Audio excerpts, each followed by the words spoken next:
Chapter 1162 Solution. Wang Wei's eyes suddenly squinted as he sensed something. Sadly, he was too late to move as two people appeared behind him out of nowhere. The first was a muscular man with tiger stripes, eyes, and canines, followed by a woman with a golden sword. The tiger man punched through Wang Wei's armor, shattering the back. The woman followed him by puncturing the invisible wool armor and touching Wang Wei's skin, which did resist for a moment before being penetrated. The eyes of these two lit up after seeing the success. They absorbed the strength of dozens of their companions and waited for the perfect time to attack, and now, they finally succeeded in landing a killing blow. This sword, Wang Wei thought as blood spluttered from his mouth. He realized this sword was also a creation lifeform, hence its power and sharpness to penetrate his defense. The sword is a living creature that refuses to be removed from my body. Its intelligence allows it to act similar to a Tao will as it swallows my life energy to hinder my regeneration and kill me as swiftly as possible. Wang Wei could even see a power protecting the creature's soul to ensure he lasts as long as possible. He calmly placed his hand on the weapon and used his wife's sealing technique to seal it. After seeing this, the attackers' faces turned ugly, and they decided to retreat. At least the woman did. The tiger man roared, releasing the aura of a beast at the top of the food chain before punching his opponent a second time. Since one punch could not do the work, hell try a second, or as many as possible to put this arrogant intruder down. I should be able to severely injure him while he's in this state, thought the tiger man confidently. Myriad Spirit Manifestation Technique. Tao Tai, a terrifying creature with only a colossal mouth, materialized next to the tiger man and swallowed him with its enormous mouth. The tiger man was a powerful body refiner who had swallowed many people. As such, Wang Wei felt terrifying energy rushing into his body, rapidly repairing the damage. His aura suddenly boosted after pulling out the sword. Seventh step, and I didn't even use her food, he thought. More importantly, I haven't completely digested the energy, so it should bring me to the eighth step. Wang Wei absorbed some energy from the sealed weapon to repair his armor while adding more willpower also to recondense the invisible armor. Finally, he focused on Old Man Nether, who had to sacrifice a few more people to stop that attack. He looked at Wang Wei, fury evident in his eyes. However, it was not a wild and uncontrollable kind of rage, but the kind that is cold and calculated while also wrathful beyond words. He raised his arm to open hundreds of portals connected to the Nether Hell. A black Chi full of evil spirits rushed out to enter the bodies of every creation, including himself. These creatures' eyes turned red, apparently entering a berserker state. These people rushed toward Wang Wei as if they were a group of wild creatures that had not eaten or seen any meat for weeks. The bloodlust they released was now tangible, turning the battlefield red. Now, thought Wang Wei as he raised his hand to banish more than 100 of these people into a special universe that he created to seal them. The berserk state increased their strength but also decreased their mental capabilities, so he took advantage of this opportunity. Wang Wei also wanted to forcibly change the fate lines of these people to turn them into her soldiers, but he detected protective measures that Old Man Nether took to prevent this from happening. Wang Wei's face changed as his armor disappeared, followed by his invisible wool armor. And that was just not the end, as he felt the defensive capabilities of his skin and his fleshly body also drastically weakened. Another weird ability from someone who sacrifices everything for one power.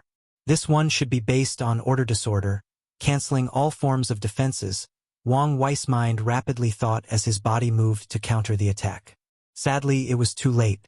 Billion world explosions. Old Man Nether used a common but dirty tactic that Empyreans used, creating countless worlds with their Grand Mist Wheel and using them as bombs or explosives. Countless small red orbs appeared around Wang Wei, each representing a world probably on par with the lower dimension, exploding simultaneously. His body appeared, displaying to the battlefield how much of a terrible state he was in. He looked like a slice of burned Swiss cheese with countless holes, his skin all black due to the burning. "Don't let him regenerate," Old Man Nether ordered with an ugly expression. Unlike their previous battle, he could no longer use existence hierarchy to damage his opponent since the taboo realm grants protection from this. Meanwhile, Old Man Nether is not an everlasting Empyrean, meaning he had no access to a Tao will. On top of that, his talent for body refining has always been subpar, so after leaving for so long, he's only achieved an imperfect will manifestation. His opponent would not allow such weak power to enter or remain inside his body. An intense white light released from Wang Wei's body as the life aspect of his samsara Tao activated to help him recover. Adding on the previous blood energy he swallowed from the Tiger Man, he recovered before the fastest of this group arrived. Sadly, his armor was no longer functional. In fact, if he had not put it away, his Proving Tao artifact might have been destroyed, resulting in a small backlash.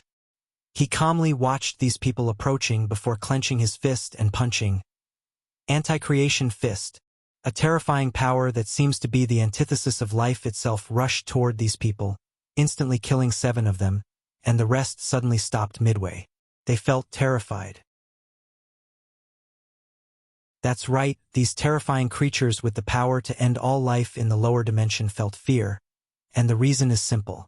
Wang Wei's attack reminded them of the harshest and cruelest day or moment of their life, their creation tribulation. No, this is still not it, Wang Wei muttered, feeling this newly created technique was not on par with his desire. He punched a second time, and the fear appeared a second time, this time even more potent. They could feel it from that punch. The sensation that they did not belong, the feeling of being judged by extremely high standards, and the fear of death. The punch perfectly recreated the power and sensation of the worst moment of their life. Its power can be described as their nemesis, their antithesis, the opposite of their existence. As such, it deserved the name anti-creation. Boom! More than 20 creatures died from that one attack. Moreover, the demoralizing fear woke most of them from their berserk state. Damn it! With this technique, it will become easier for him to kill these creatures. Not to mention how low morale will prevent them from using all their strength. Countless thoughts rushed through Old Man Nether's mind as he thought of a solution. The crux of the technique is their origin as creation lifeforms. If I could temporarily change that, the technique's effect would be reduced by more than 90%. He immediately summoned one of his creations with low strength and potential, but a unique ability called Origin Control. Summer U-swish. A sword light flashed before Old Man Nether's eyes, cutting Summer's head while also heading for him. A bone shield appeared before his face, blocking the attack, but it was not over. 4 of his people rushed toward him for a suicide mission. Old Man Nether made the correct decision in this dangerous scenario by exchanging positions with one of his creations in the distance. Damn it! How could I be so stupid? He thought Wang Wei only left a curse mark on the 52 members who died. But that was not true. He only killed those while leaving the rest as pawns to use at the right time. The Nether Hell ruler used his authority as a creator to access the imprints of all his creations and check their bodies. He found 3 more curse marks and decided to lay them to rest and deal with it later. However, Wang Wei acted and activated the curses, turning these people into a blaze of glory, no horror. Old Man Nether immediately realized it would be useless to deal with that curse, given it's not his expertise, and did not even try. At this point, the only solution is the Nether Monarch sword. Old Man Nether gritted his teeth after thinking this. His anger almost destroys his reason, thinking he will have to use such a high price to kill one little emperor in the lower dimension. If you find any errors, ads pop up, ads redirect, broken links, non-standard content, etc., please let us know, report, so we can fix it as soon as possible. Chapter 1163 Old Man Nether's past use whatever means necessary to buy me enough time, Old Man Nether. And upon his words, these creatures rushed toward Wang Wei like a moth to a flame. So, he started slaughtering them with great efficiency. Old Man Nether gritted his teeth as he watched this unfold. These life forms represented years of work and a unique opportunity he received. Their purpose was to one day serve under him once he ruled Samsara. But now, he had to watch his foundation being rapidly corroded. He activated energy to calm his uncontrollable rage before pointing at the Nether Hell. The entire dimension slowly transformed into a long, dark sword with bones for the hilt and red veins running down the blade. Old Man Nether was sweating by the time the transformation ended, but this was just the beginning. The activation process was even more arduous. Old Man Nether felt his soul power rapidly diminishing with every passing second, and he knew the consequences of making the slightest mistake. The process took him some time, and he sighed in relief that he had succeeded and nothing went awry. Old Man Nether focused on Wang Wei, who was not looking too good due to the number difference. However, he had now killed more than 100 of his servants, ruining billions of years of work. However, according to Old Man Nether, this was not his greatest crime. I spent years cultivating that sword. Once the time was right, I could use it to invade Samsara and cut off a piece while preserving its authority. Then, I only needed to run away from the Yama kings and rule over the stolen piece. With it, I can acquire the partial authority of a Yama king, allowing me to become a paragon at the fastest speed, even changing my Dao to Samsara without much repercussion. The next step would be to return to Samsara and take the remaining authority once my strength reached its peak. An intense madness, hatred, and anger flashed in Old Man Nether's eyes. But now everything is ruined. I'm forced to use the sword's power to kill that disgusting ant, which also means alerting Samsara and the Yama kings. Even if I can start over, the plan's success rate will drastically decrease, and that's not mentioning true heavenly Daos intervention. Old Man Nether clenched his fists, thinking how far he had come to get to this point. He was a regular cultivator born in the upper dimension with above-average talent. He tried 7 times before finally proving the Dao, and he was only second class. Only after years of preparation and luck did he pass his tribulation to become an Empyrean. Even then, no one believed he would have succeeded. However, after entering that realm, Old Man Nether discovered the limit of his talent. Cultivation was so slow that it was maddening. He knew then that he had reached his limit. However, he was not willing to admit that. He searched for ways to improve his talent, but such rare resources were controlled by powerful clans, sects, religions, cults, or races. It was not something a loose cultivator like himself could get his hands on, and if he did, he would need to be quiet lest the information was revealed, and he was hunted down. Despite these hardships and failures, Old Man Nether never stopped finding a way forward, even participating in myriad expeditions in dangerous areas of the Eternal Ascension world or the Source Chi space. Sadly, Old Man Nether's luck seemed to have run out as all these endeavors proved futile. As such, he was about to give up until one of his associates mentioned a secret realm somewhere in primordial chaos. Reluctant at first, Old Man Nether eventually decided to participate as this might be his only opportunity, and he was never as right in his life. After a perilous trek, his group reached the secret realm. Then, after a gruesome process of killing and betrayal, Old Man Nether reaches the core to find a few things. The first was a recording of a man clad in a black robe with pitch-black long hair invading Samsara and fighting against countless Yama kings. The man defeated and killed every single one of them before taking over.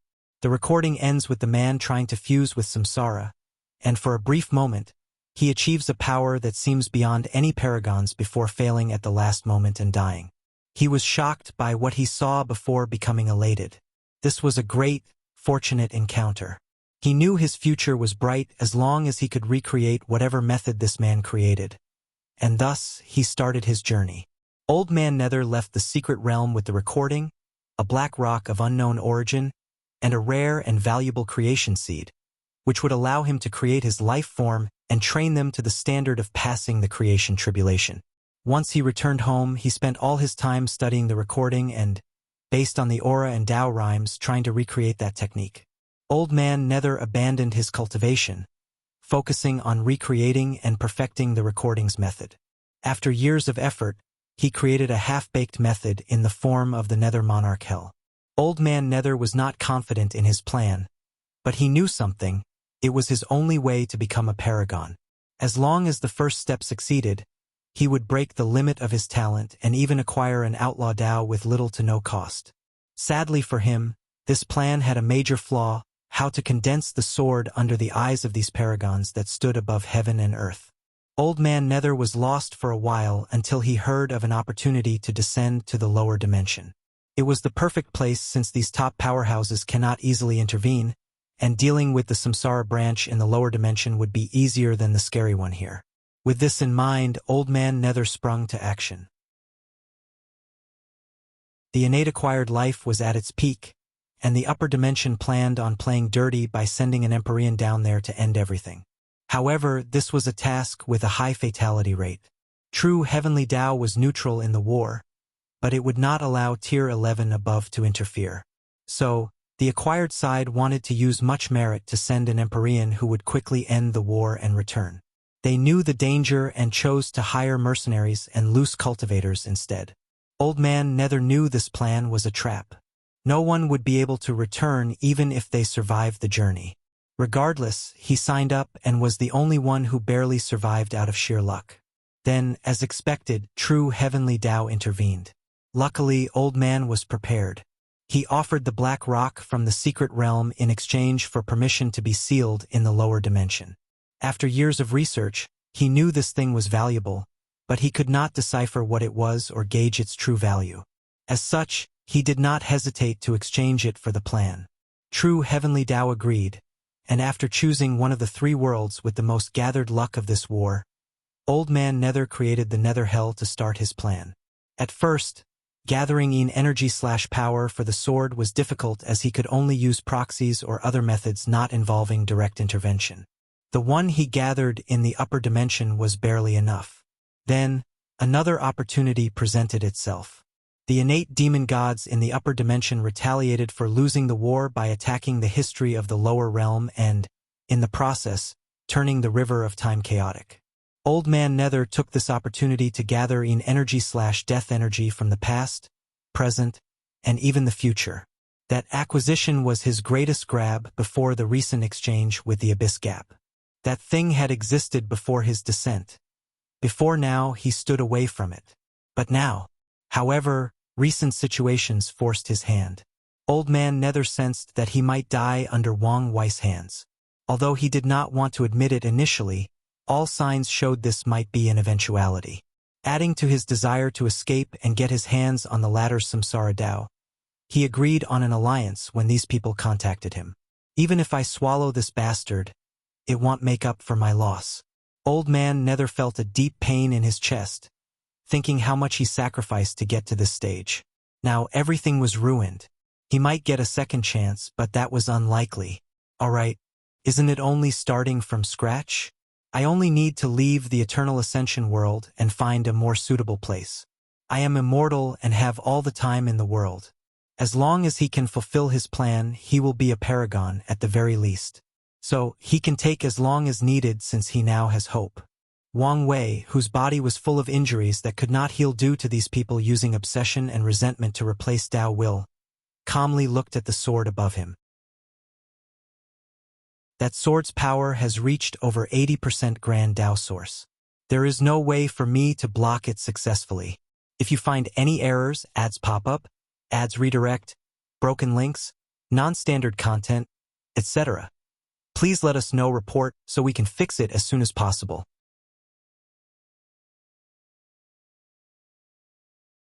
Chapter 1164 Desperate Move. My only move currently is to use the fact that Old Man Nether does not know I have a longevity technique to die and revive myself. Longevity techniques are rare in the upper dimension, not to mention here in the Endless Void. However, I cannot die by that sword as my technique will probably not work. The sword's power was in the upper echelons of the Empyrean realm, and given his life-death will innate talent was a Tier 1 longevity technique, meaning it only worked for the Emperor realm. There is a more than 90% chance that such a powerful attack would render it moot. I must kill myself and time it perfectly to make it look like the sword did it. After making a quick plan, Wang Wei began to act it out. Old Man Nether, are you serious? You dare use such power in the lower dimension? So what? As long as I get to kill you, you'll destroy everything, and true Heavenly Tao won't allow you to live. Is this your way of begging for your life? How pathetic, Old Man Nether sneered. Don't worry, I can still control my power. He caught the bait, Wang Wei thought. It was already hard for Old Man Nether to control this weapon, and now he has to be extra careful to ensure his attack did not wipe out everything in the lower dimension, which also meant his soul and spirit would be more depleted in the process, rendering him unable to use it a second time. Bastard, you're playing with fire. Wang Wei roared, appearing as if he had lost his composure. Get out of my sight! Old Man Nether declared with disgust in his voice. He concentrated on drawing even more spiritual power to slash his sword. A black beam rushed from the sword toward Wang Wei, who began applying all his defensive techniques to block this attack. He even burned his blood energy, blood source, bloodline, soul, and proving Tao artifact to increase his defense, trying everything possible to block this attack. Sadly, it was futile. The black beam ran through him like a horse cart passing over an ant. Meanwhile, blood dripped from all of Old Man Nether's orifices as his face paled. His legs trembled, and he had to will himself not to fall from the sky. A small smile crept on the corner of his face as his transformation ended on its own due to his weakness.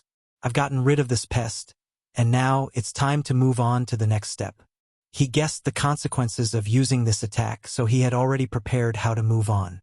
Before ascending, he'll first kill all his family and sect. I don't care if my action might make an enemy out of the branch in the upper dimension. It's the only way to get rid of this anger, Old Man Nether thought with gritted teeth. Then, he'll take the thing in the swallowing zone before leaving the Eternal Ascension world for another place to continue my plan. Anyway, I am immortal and have all the time in the world. Old Man Nether knew he had reached the limit of his talent, and this might be the only way for him. As such, he's prepared to risk it all. Luckily, time was in his favor. Plush! Old Man Nether was shocked. He looked down to see a hand drenched in blood. His mind could not process what had happened. One moment, he was preparing for a better future, and the next, a terrifying strength destroyed 99% of his soul and the vitality of his body. Longevity. Technique. Bingo, but you don't get any reward, Wang Wei said calmly while ensuring the sealing runes spread throughout the enemy's body. It seems that my luck has run out. Old Man Nether knew this was the end for him.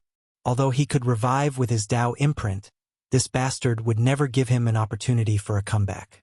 It seems so. Old Man Nether chuckled. What's so funny?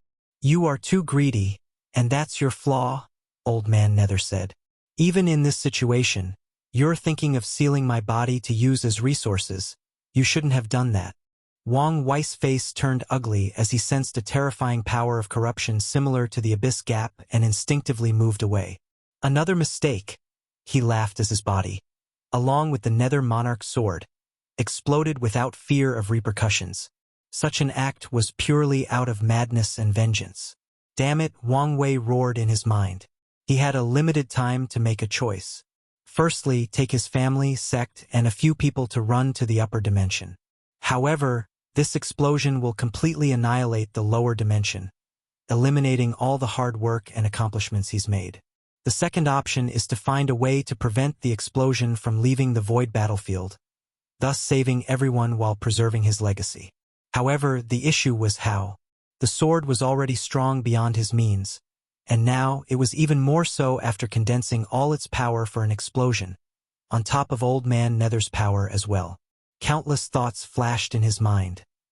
His thinking speed was so fast that time had essentially frozen. Wang Wei watched the explosion, whose speed could not be comprehended, move slower than a turtle. Then, his brain and soul started hurting, but he eventually reached a solution. All 365 future Buddha self manifested behind him. Then, one by one, they dispersed until only 108 were left. The river of time manifested in the battlefield out of nowhere to spew out a phantom of Wang Wei. The phantom looked at the real body. I will lend you my power, but don't do such a thing again. The time wraiths already have their eyes on you. I understand, Wang Wei replied, suddenly feeling some resentment toward Grand Tao for making all these rules and restrictions despite knowing why they exist. For example, if people who cultivate Time Tao could summon strength from their future, then things like the battle realm would become useless, and that's not what Grand Tao, who wants everyone to play by the rules, wants. If it did not restrict such an act, people could just comprehend Time Tao as a minor Tao until they can use this technique and mess up the entire game. Good. The phantom nodded. Let's begin. Wait, why don't you bring more strength? I think your level of power will be cutting it close. This is the maximum amount I can bring without getting you into real trouble, the Phantom replied. You'll suffer a little, but it's better than the other consequences. Is that so? Wang Wei sighed before proceeding with the fusion. His aura drastically improved, followed by his strength. As he sensed the power coursing through his veins, through his very existence, Wang Wei felt intoxicated just like he did the first time he used the Empyrean Ascension pill. The power difference between those two realms is truly scary, he muttered. The strength difference between a quasi-emperor and a great emperor could be described as 100 or hundreds of cultivation realms. Then what about an emperor and an Empyrean? Minimum 1,000, Wang Wei muttered. I now completely understand why Grand Dao created the battle realm system. It's to allow geniuses an opportunity to continue their streak or ability to fight above the realm. Without it, the entire universe would become a strict hierarchical system where lower cultivation realm have absolutely no chance at dealing with a higher realm, even if the difference was only 1% in understanding. Wang Wei shook his head. He already knew the system was fundamentally flawed, given the vast difference in tiers after 10. Without the Dao imprint's ability to stack Grand Dao boosts, it would be impossible for him or others to fight above their realm. After all, the Dao imprint's ability was granted or allowed by Grand Dao. My theory might have been correct. Entering the taboo battle realm is an achievement created by Grand Dao, which will give advantages or bonuses for entering half-step transcendence. Wang Wei's eyes brightened after figuring it out before he suddenly realized his extreme speed thinking was coming to an end, and he still needed to deal with the trouble that bastard old man Nether left him. He immediately acted to condense or contain the power of this explosion. He pushed his Samsara Dao to the limit as he tried to prevent the death/in power from the sword and old man Nether from spreading. The process was not easy, so Wang Wei struggled to contain the thing, but as his luck would have it, complications arose. At the center of the explosion was the power from the abyss. He heard an annoying murmur constantly telling him to return to the Lord's embrace. Ficking annoying thing. Your Lord should return to my embrace. Wang Wei cursed as he activated a Buddhist technique to protect himself and purify this power. If you find any errors, ads pop up, ads redirect, broken links, non-standard content, etc., please let us know report so we can fix it as soon as possible.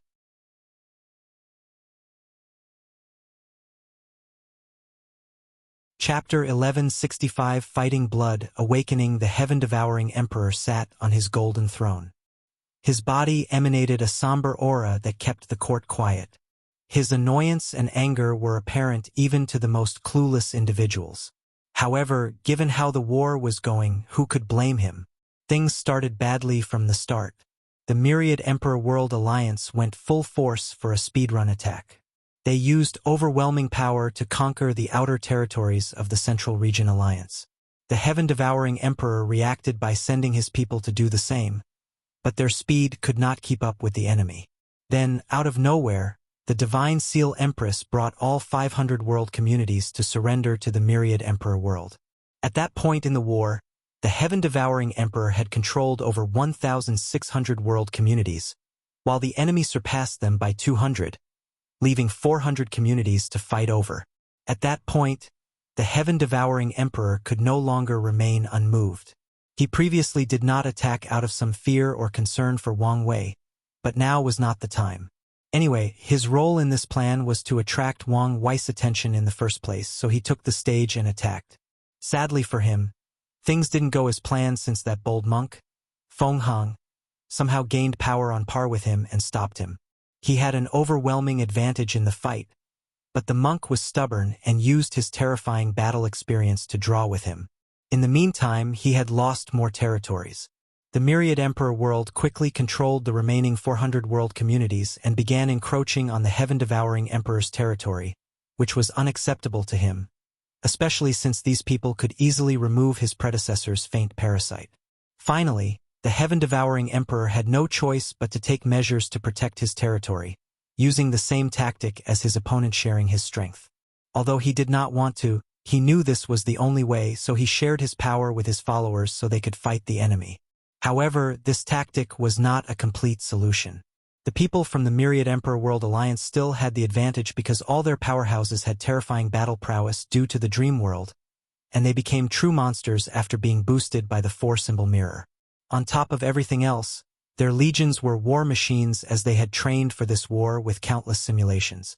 Additionally, the heaven-devouring emperor realized that after sharing his strength, he no longer had an overwhelming advantage in his fight against Feng Hung.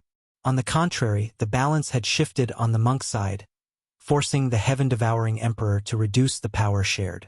The heaven-devouring emperor took a deep breath to regain his composure. Our territories have been reduced to a little over 1,200, and with each passing second, we are missing more. Any suggestions? No one answered. Could it be that enslaving these people's souls made them stupider? That shouldn't be the case, the heaven-devouring emperor thought before checking. No, there was nothing wrong with these people's intelligence as the technique only forcibly altered their perspective, making them extremely devoted to him. So, they are just stupid and useless, he thought, feeling a great deal of anger rushing into his head. He was about to yell when someone stepped over. Almighty God! I may have a solution. Speak. The heaven-devouring emperor remembered the blue-clothes elderly man was one of his wisest council members. Hopefully it was a true solution. What we need are people like the Seal and Sword General. The heaven-devouring emperor smiled lightly after hearing those two as they were the only good move he had made since the start of this war. The situation would have been worse without those two leading everyone else while he fought with the stinky monk. And how do we do that? The Samsara court, said the old minister. Our information has told us that the Earth Emperor is a powerful cultivator, and he's the sworn brother of the first heavenly emperor. As long as we can turn him into one of our own, we will not only have a new and mighty divine general but a trump card to use against him. Wang Wei's sworn brother, the heaven-devouring emperor muttered with squinted eyes. His eyes turned red momentarily, ruining the divine and holy temperament he had previously displayed. We can even take this opportunity to revive many people and replenish our troops, added the old minister. Almighty God, I disagree with this plan. It may not be wise to mess with Samsara, rebutted a young minister in black clothes and stern facial expressions. What nonsense are you talking about? With the Almighty God's strength, no one and nothing can stop. He is above the rules. Okay, quiet. The heaven-devouring emperor was deep in thought. This plan was excellent, but he still had some reserves. Firstly, Wang Wei still hasn't shown up. Although he guessed where he went, the uncertainty was getting to him. Furthermore, as Wang Wei's brother, Li Jun will be easy to deal with. The best option would be for me to deal with him personally. But that monk has locked on my every move. The heaven-devouring emperor felt a blood vessel burst every time he thought of that monk, especially when he realized the only way to win was to use the Abyss Gap's power. However, he did not want to do that. His actions could be considered treason to his home, but there is still hope to return and again be acknowledged by heaven and earth. He only needs to play his card correctly. However, if he used that way to win and fully give in to that power, he would be a lost cause that is forever in servitude of whatever entity these crazy people follow. Calm down, he reminded himself. I need to decide whether to proceed with this plan. Another reservation the heaven-devouring emperor had was due to the secrecy about the Earth Emperor's position. People know about heavenly emperors, and information about this position is currently very common. The same cannot be said about the Earth Emperor. Despite many people's best efforts, including the heaven-devouring emperor, no one has succeeded besides Li Junbang. The entire lower dimension trembled, alarming all sentient beings. Then all cultivators and people with high spiritual strength suddenly felt a sense of dread, doom, and terror. It was like death was approaching them, but they did not know where or when it would arrive. The heaven-devouring emperor stood from his throne, his gaze piercing through the distance. That's... He suddenly smiled. So you went there. He swiftly checked the Abyss Gap, where he noticed Wang Ju, who was hiding from his sight while secretly ensuring the seal. However, this explosion rattled her out and forced her out. Found you, the heaven-devouring emperor thought, his smile widening. He had finally put together Wang Wei's plans or response to their alliance, which greatly reassured and boosted his confidence. Immediately send the Divine Generals and the Divine Elephant Beast Emperor to capture Li Jun. As long as he can get his hands on Li Jun, even if he cannot turn him into a believer, he will be an excellent chess piece to deal with Wang Wei or the people in the Myriad Emperor World Alliance in general. All praise the Almighty God, said the old minister who suggested this plan, and soon afterward, everyone followed as they enchanted the same fate. Political power, fame, and worship are not as bad as I thought. The heaven-devouring emperor once disdained these things, believing only personal power was important. Go prepare. I'm going into battle. He knew he needed to distract the enemy to prevent them from sensing the situation in the Samsara court and trying to intervene. Samsara court. Li Jun sat on a black throne, his eyes closed, but his fingers kept tapping on the armrest. Someone may ask, what had gotten the Crimson Slaughter Emperor, ruler of hell, in this restless state? He was annoyed beyond words. The greatest war in the history of the lower dimension was happening, yet he was stuck in this place as a spectator. His blood was boiling because he desired battle, blood, and war. Sadly, he had to take his duty seriously, especially since countless people were dying every second, and he had to ensure things proceeded smoothly. I thought the hardest part about this job would be the monotony, but I was wrong. It's the temptation from outside. Li Jun sighed as he opened his eyes. He exhaled to calm himself down. He was about to stand up to do his job when the place suddenly began to tremble. Something happened? He sensed the terrifying power capable of destroying the lower dimension. Big brother should be fine, right?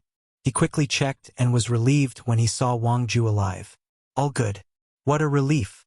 Bang. The room trembled, which was very direct and noticeable this time. Intruders. A wide grin appeared on Li Jun's face as his blood again started to boil. Today must be my birthday. He disappeared from the throne room. If you find any errors, ads pop up, ads redirect, broken links, non-standard content, etc., please let us know. Report so we can fix it as soon as possible.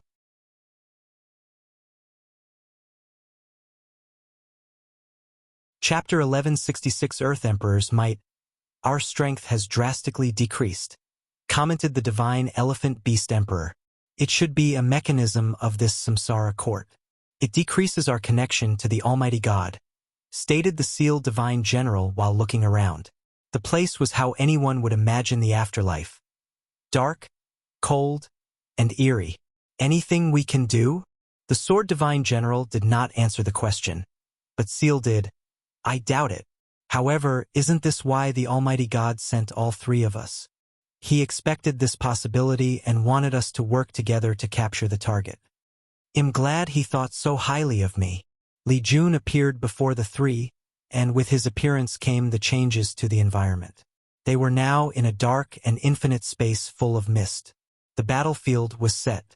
Earth Emperor Li Jun, Divine Seal Empress. It's the Seal Divine General now. As a servant of the Almighty God, I have abandoned my past identity. Li Jun looked at her with pity. The heaven-devouring emperor sneaked and attacked her by destroying her formation, which was linked to countless world communities, resulting in a backlash that severely injured her soul. Then, he captured and used her weakened state to easily enslave her. Don't worry. You'll be set free once I'm done with you, Li Jun declared. Quite the blasphemous words, sneered the Divine Elephant Beast Emperor. However, Li Jun did not even look at him but gazed at the young man with a golden sword. The Sword Divine General, whose real identity is Dugu Jing. Dugu Jing became famous throughout the endless void after his battle with Ji Lanfang. He challenged the latter to a sword duel with the caveat that they fought using the same strength/cultivation level. Dugu Jing lost the battle, but only by a small margin. He displayed such exceptional sword skills that Ji Lanfang acknowledged him as a swordsman, not a sword user. That battle created a discussion or debate about people with great sword skills who did not devote themselves to the sword or had other primary modes of attack the sword users. Swordsmen have always disdained these people, while sword users considered the others as elitists who placed the sword on a pedestal. Sadly, despite their thoughts, sword users always wanted recognition for their skills and never received it, until after Dugu Jing's fight. Ji Lanfang was currently the most powerful swordsman in the lower dimension, and his pure sword skills ranked second overall. As such, his recognition had a great impact on the swordsmanship community.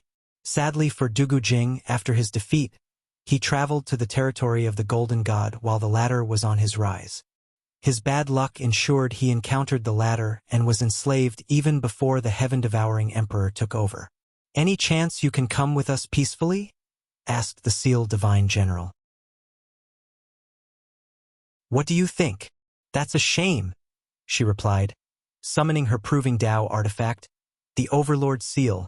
While activating her awakening, a crown appeared on her head, followed by red dragons composed of runes materializing on her black hanfu. Dugu Jing's hair turned white, followed by his eyes becoming tigers and acquiring whiskers. And if anyone could see his back through his clothes, they would see the tiger stripes. The Divine Elephant Beast Emperor, a muscular man with the obvious physique of a body refiner, had his clothes ripped apart, and a lifelike tattoo of an elephant appeared on his upper torso. Li Jun followed them by also activating his awakening, which had recently changed. Previously, it was only red armor. But now, the armor was more black than red, and he was accompanied by a vision of him sitting on a throne of bones with black flowers everywhere at his feet. "I want to thank you guys," Li Jun said calmly as he summoned a red spear while activating all his boosts, including the slaughter spirit he recently created by studying the battle spirit world. He released all his aura, displaying his early 8-fold strength. "Thank you for giving me this opportunity to finally stretch my leg. The enemy is more powerful than expected. We need a plan if we want a chance at succeeding in this mission," said the Divine Elephant Beast Emperor through Divine Sense. "We're aware," replied the Seal General. She was currently the strongest. Before being captured, her strength was only peak 5-fold, but she could battle higher folds because of her formation. Now, after the blessing from the Almighty God failed, her strength was only late stage of 7-fold, not even the peak. The Sword General, who was only 4-fold when captured, was even weaker now, barely early 7-fold, and the Divine Elephant Beast Emperor had the strength of 6-fold after the weakening of the Samsara Court. "Sword, you're on the offensive since you have the greatest attack potency amongst us. It'll boost your strength with a few seals. Elephant, you're in charge of providing defense to both of us." "All right, I'm ready." Dugu Jing nodded. Seal of Strength, Seal of Speed, Seal of Protection, Divine Elephant Rune, Seal of Gold, and White Tiger Rune. The Seal General forcefully stole power from heaven and earth, then sealed them for her to use. In this case, to bless her companion. Dujin Jing's aura exploded after receiving the Seal of Gold and the White Tiger Rune. His body released sword cheese so sharp that the death power in this place was dispersed or cut off. "Now, this is getting interesting," Li Jun chuckled. "Let's start with a small introduction." Li Jun used his signature spear throw. The weapon flew from his hand, turning blue due to its sheer speed. However, the most threatening aspect of it was not the sheer force behind it but the fact it brought death, destruction, and violence with it. The Divine Elephant Beast Emperor rushed before the team and put his hands forward to release a phantom of a towering beast-day divine elephant. The creature was golden with red marks on its back, tusks that could come alive, and a powerful trunk that swung at the spear, stopping its unparalleled momentum. The clash between those two released a potent shockwave that could have had a devastating effect in the afterlife had Li Jun not chosen an isolated area for this battle. "Ha ha ha! Is this the best you can do?" The Divine Elephant Beast Emperor laughed boisterously as he used much of his strength to stop this attack. Sadly, his laughter did not last long when he suddenly spewed a large mouthful of blood. He glanced down to see a hole in his chest, but there were no weapons or anyone around him. How can this be? He was not afraid since it only meant returning to the Almighty God's embrace. However, he feared disappointing his Lord and Savior by dying on this mission before accomplishing anything significant. So, The divine elephant beast emperor looked at Li Jun with hatred and unwillingness. This is not over. But it is, Li Jun replied with an odd smile. Do you feel at peace because your soul will return to your god? Sadly for you, you're in my domain, so your soul belongs to me. You wouldn't dare. Li Jun said nothing, but the divine elephant beast emperor's body disappeared. His body should make an excellent tonic to increase my fleshly body cultivation. He moved his body to evade a golden slash. The seal and sword generals were on high alert. Runes appeared over Seal's face as she tried to detect what killed Elephant. Meanwhile, Sword pushed his extreme senses to the limit while surrounding himself with an invisible torrent of sharp chi that would cut anything that approached him, even if it was invisible. Sadly, all their attempts were useless, so Seal tried a more direct and overbearing approach. Seal of the Unseen, a magic circle appeared to cover the area, sealing anything that could not be detected by the naked eye, intuition, sixth sense, or special detection abilities. She sealed my Limbo clone? Not a bad reaction, Li Jun analyzed. His Limbo clone existed in a realm between life and death, thus rejected by both of them. As such, most things cannot see it. Since taking over the Samsara court, Li Jun's slaughter Dao has changed. He previously included only a small portion of death Dao in it, but now, that portion has drastically increased since he is now the actual ruler of death. Requiem of Death, Li Jun took a few steps forward, each step releasing this somber yet captivating song. The song was beautiful, magnificent even, but only to his ears. To everyone else, it is what the technique is called a song of death. The seal and sword generals' hearts were getting out of control, beating so hard that they were about to burst. They tried to control their bodies, but their souls quickly responded to the rhythm and also went haywire. Sword immediately went on the offensive to buy his partner time to deal with this situation. If you find any errors, ads pop up, ads redirect, broken links, non-standard content, etc., please let us know. Report so we can fix it as soon as possible.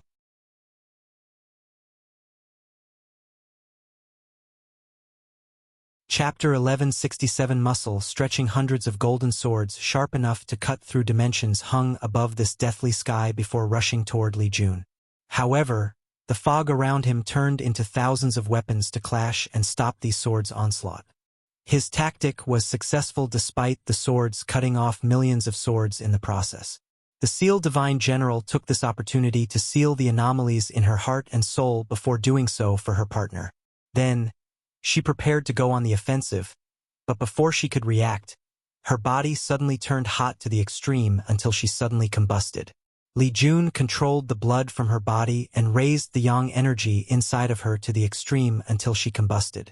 While she was distracted, he focused on the swordsman, who immediately acted. Killing intent sword slash.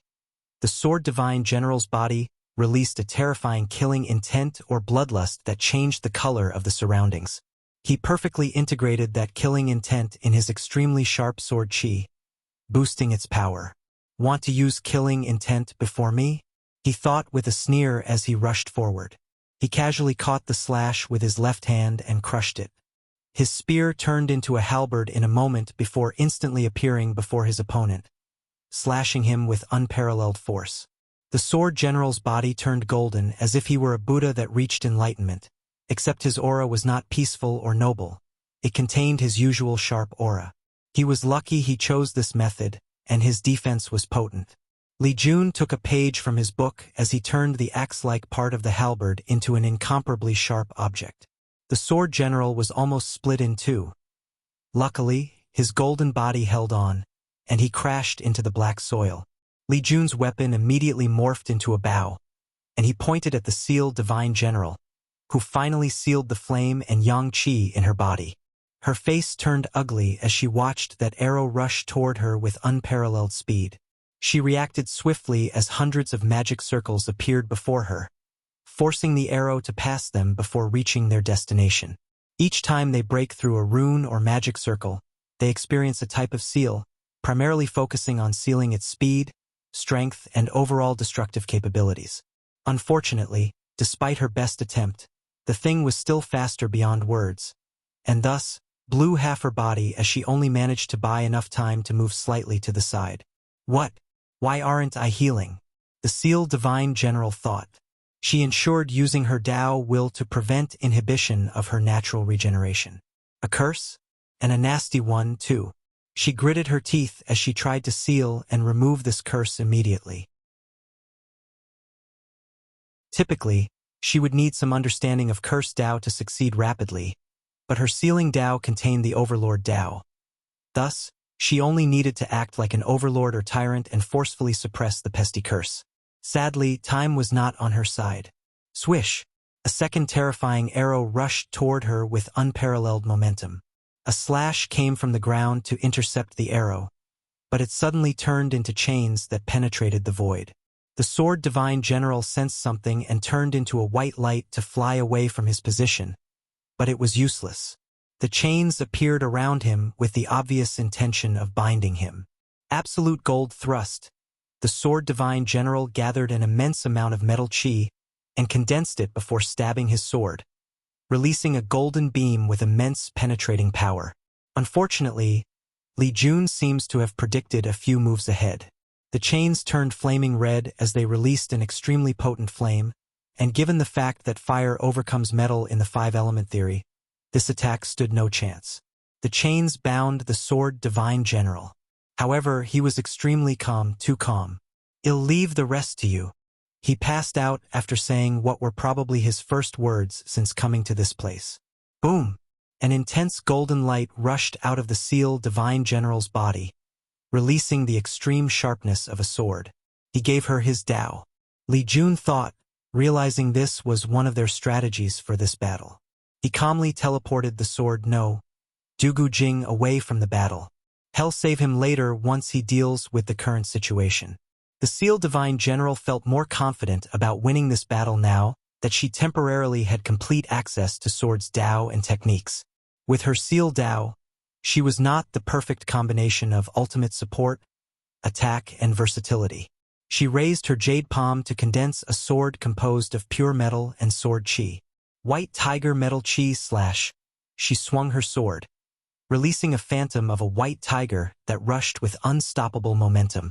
The phantom was cutting everything in its path, including subatomic particles and even the space-time on this battlefield. Luckily, the space had potent healing capabilities and would instantly repair itself.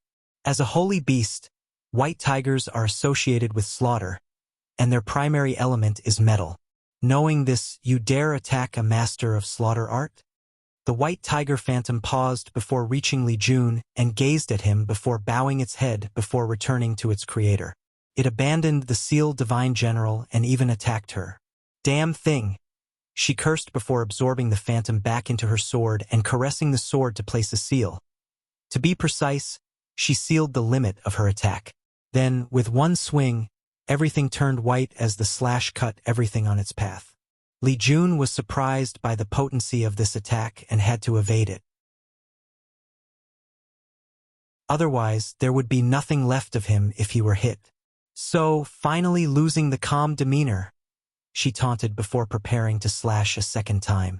The Seal Divine General suddenly stopped and grunted, followed by clutching her stomach. She was suddenly in so much pain that for an attosecond, she doubted her almighty God, thinking he had forsaken her. What is this? She thought, trying intensely not to pass out. Am I hungry? She swiftly realized the sensation she was feeling, an anger so intense that it rendered her useless. Could this man be able to control anything related to killing or death? For example, hunger and famine? The Seal Divine General was a conceptual being, and even before that, she could rely on the energy in the surroundings or her own to survive without any food or water for millions of years. Yet she was now feeling hungry. She immediately tried to stop the technique with a seal, but the process was taking too long, so seal destroyed all her internal organs. However, that barely reduced the pain. The worst part is Li Jun was slowly flying over.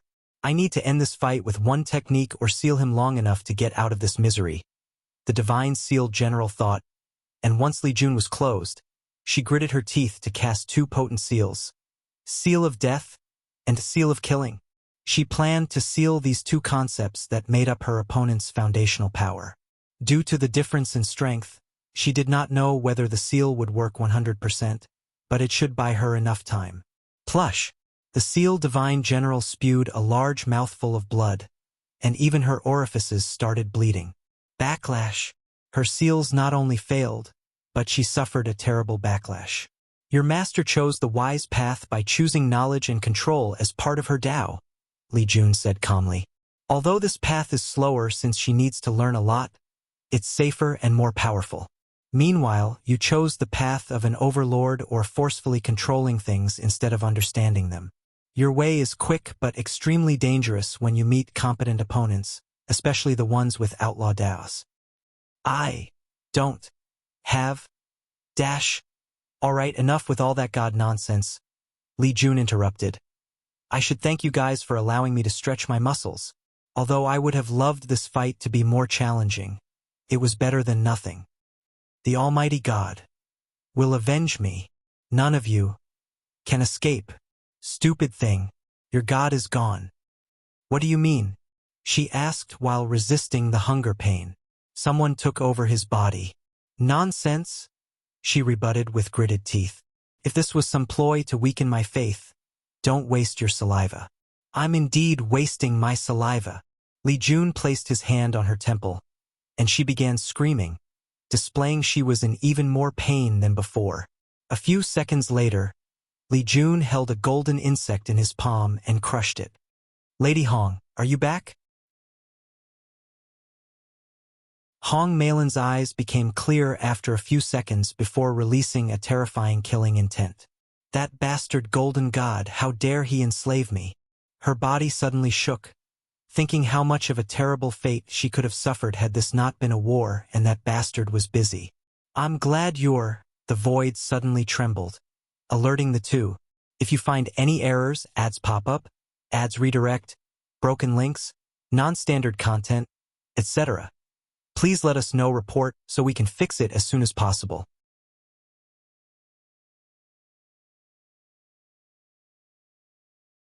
Chapter 1168 Reducing Consequences. Hong Miling. Wang Wei. Big brother. I don't have much time. Wang Wei's voice echoed, followed by a portal opening before a talisman made from his blood rushed before her. Wang Ju won't be able to hold on until I come back. Use this talisman with my strength and help her seal the abyss gap. Don't take too long since your body and soul cannot withstand my power for too long. All right. Big brother, are you all right? Li Jun asked. I'll be fine.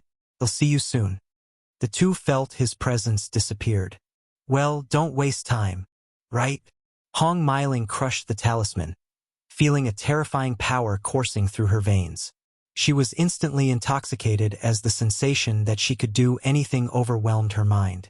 Luckily, an unknown power rushed into her soul and strengthened her spirit, allowing her to regain clarity and thus have complete control over this newfound power.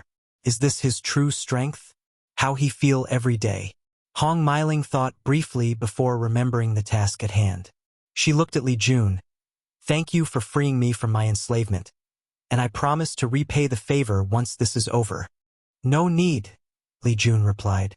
He was stuck in this place for a while, so he doubted whether she could help him in any form or shape. Additionally, they were technically family if you consider her status as his sister-in-law's apprentice. This kind of karma is not something I'm willing to owe, so I will repay it one day, Hong Miling said as she disappeared. She directly teleported outside of the abyss gap, where she immediately noticed Wang Ju.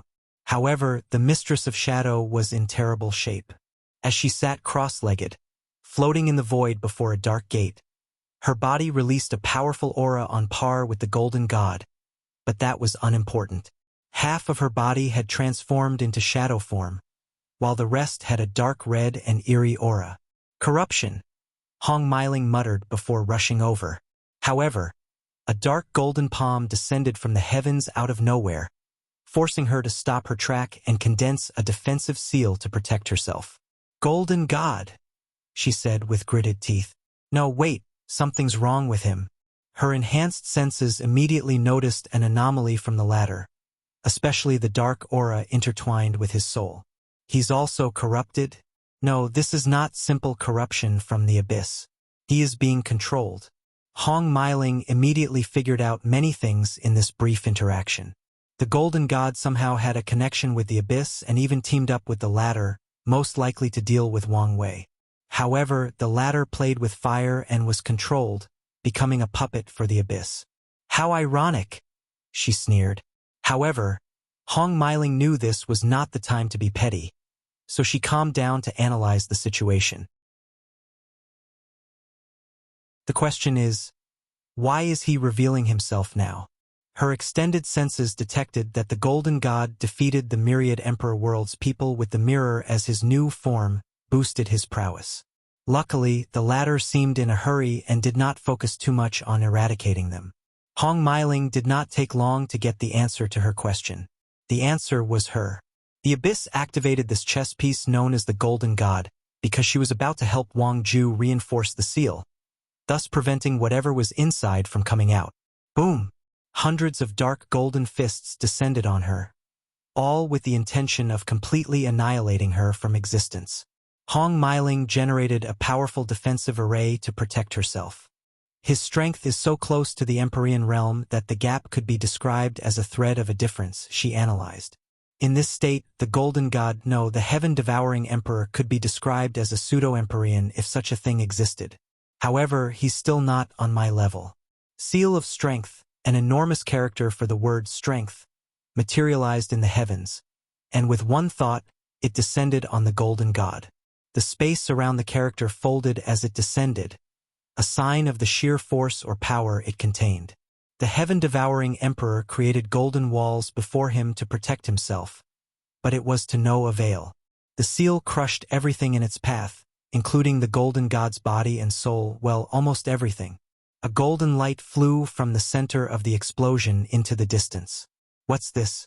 An armor? Hong Meiling thought as she swiftly installed a potent seal to catch the armor.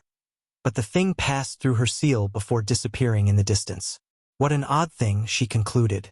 More importantly, it's not the only odd thing in this experience. She realized the Golden God was defeated too swiftly. Her strength indeed trumped him, but the difference was not large enough for an instant kill.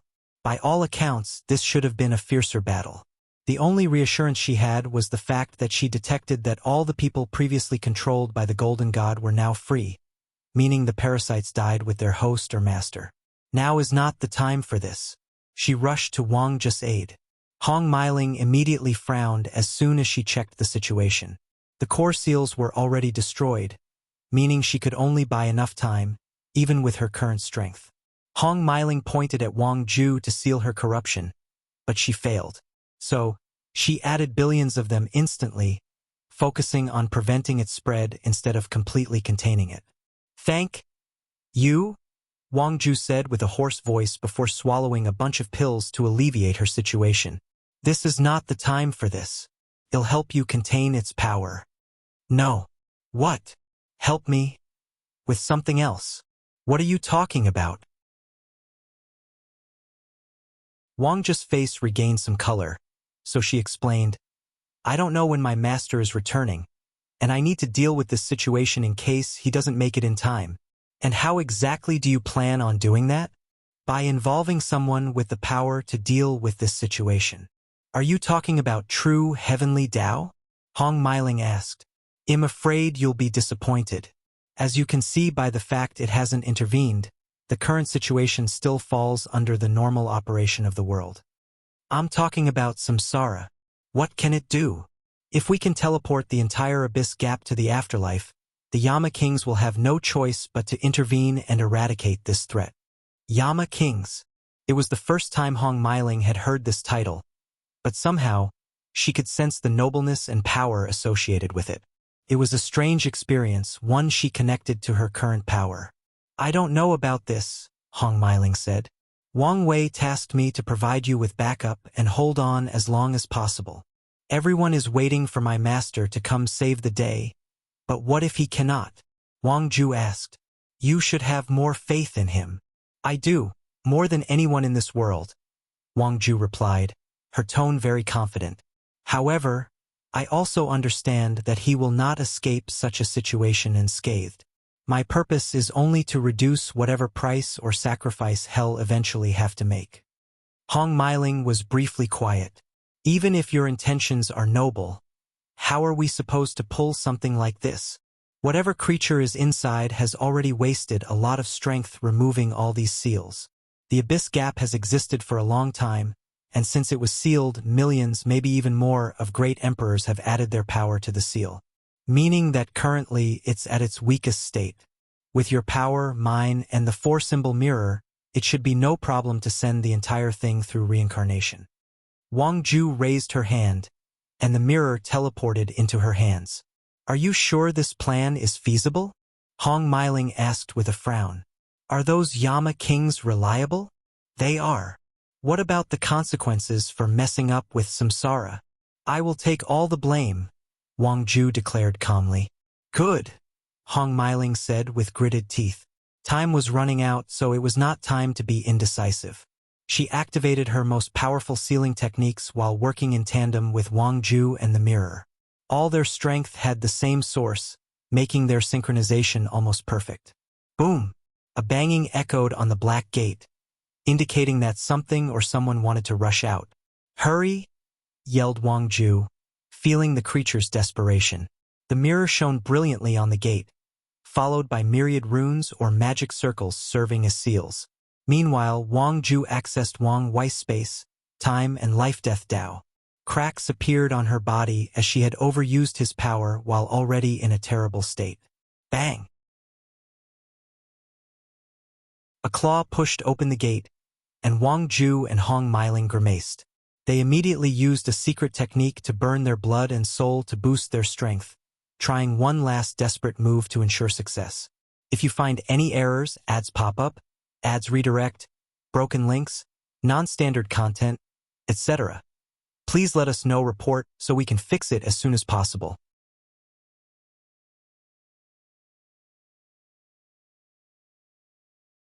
Chapter 1169 Blackmail, Threat, and Respect. Wang Ju and Hong Meiling focused all their powers, but that claw that resembled a crab was persistent, trying everything in its power to prevent being sealed. Roar! A terrifying scream rushed from the other side of the portal, and the two immediately started hearing murmurs. An irritating voice kept repeating the sentence. Nothing is real, everything is false, and the only truth is the dreamer in the deep. This simple sentence seemed to contain an undeniable truth, so as soon as they heard it, these two powerful cultivators immediately started to question everything they knew to be real. Was their world real? Was the sky truly blue? Do stars really exist? What about the people close to them? Were the relationships they cherished real? More importantly, was their strength real or another great illusion of life? Wake up! Roared a voice deep in Wang Ju's mind, and she instantly recognized it since she spent all her life dedicated to that voice. She experienced the change from a child to an adult and to the powerhouse that stood at the top of the world. Wang Ju used Wang Wei's pain innate talent on herself, using the pain to distract herself from the murmur. She then helped Hong Meiling with the same method. Is the pain bearable? I'm fine, she replied with a groan. The pain was indeed terrible, but it was an excellent way to ignore the terrifying murmurs. Then, let's continue. The claw had used this opportunity to push further from its prison. Wang Ju further pushed her body to the limit, resulting in all her black hair turning white. As an immortal, she does not lack a lifespan, but this change indicates that the essence of her body and soul are running out, and she will not survive for long. Sadly, her action did not have the effect she wanted. The two made little to no progress with the plan to teleport this gate to Samsara and only managed to delay the creature's freedom. Damn it! What is this thing? Wang Ju cursed. However, determination flashed in her eyes as she realized she made the correct choice. That creature had weakened to an extent, but its power was still fierce. Her master will definitely pay a steep price to deal with it, so she must prevent that from happening. But what should I do? Seal of Darkness. Yu Yen suddenly appeared with an orb in her palm that seemed to embody darkness. The orb became a seal before adding to the gate, pushing the creature's claw back a few inches. Her eyes turned red briefly before reverting to their original state. Yu Yan expected this change and protected herself with a brilliant technique called Seed of Darkness. She created a seed inside her body capable of absorbing all negative emotions, buffs, or status. In other words, the creature's spiritual attack only made the seed bloom faster, which she can use as a potent attack. Yu Yan frowned. Her seed was growing at an alarming rate, unlike anything she had ever seen. Furthermore, her attack did not do as much as she hoped for. Wang Ju glanced at her and immediately noticed her tenfold or 999% strength. I was right, she thought. People might think the sect madam's current strength might result from a talisman left by her son beforehand to protect her, but her eyes saw the truth. She saw Yu Yan's current robe was the golden god's armor transformed to hide from others. Focus, she reminded herself. They were still in a precarious situation. Forget about teleporting it. We will be lucky if we manage to buy enough time. Countless thoughts flashed in her mind, trying to find a solution. What would my lord do in this situation? Wang Ju asked herself. Boom! A booming sound echoed in the void, followed by a brilliant golden light that came out of nowhere and plunged into the gate, reinforcing the seal. The creature roared.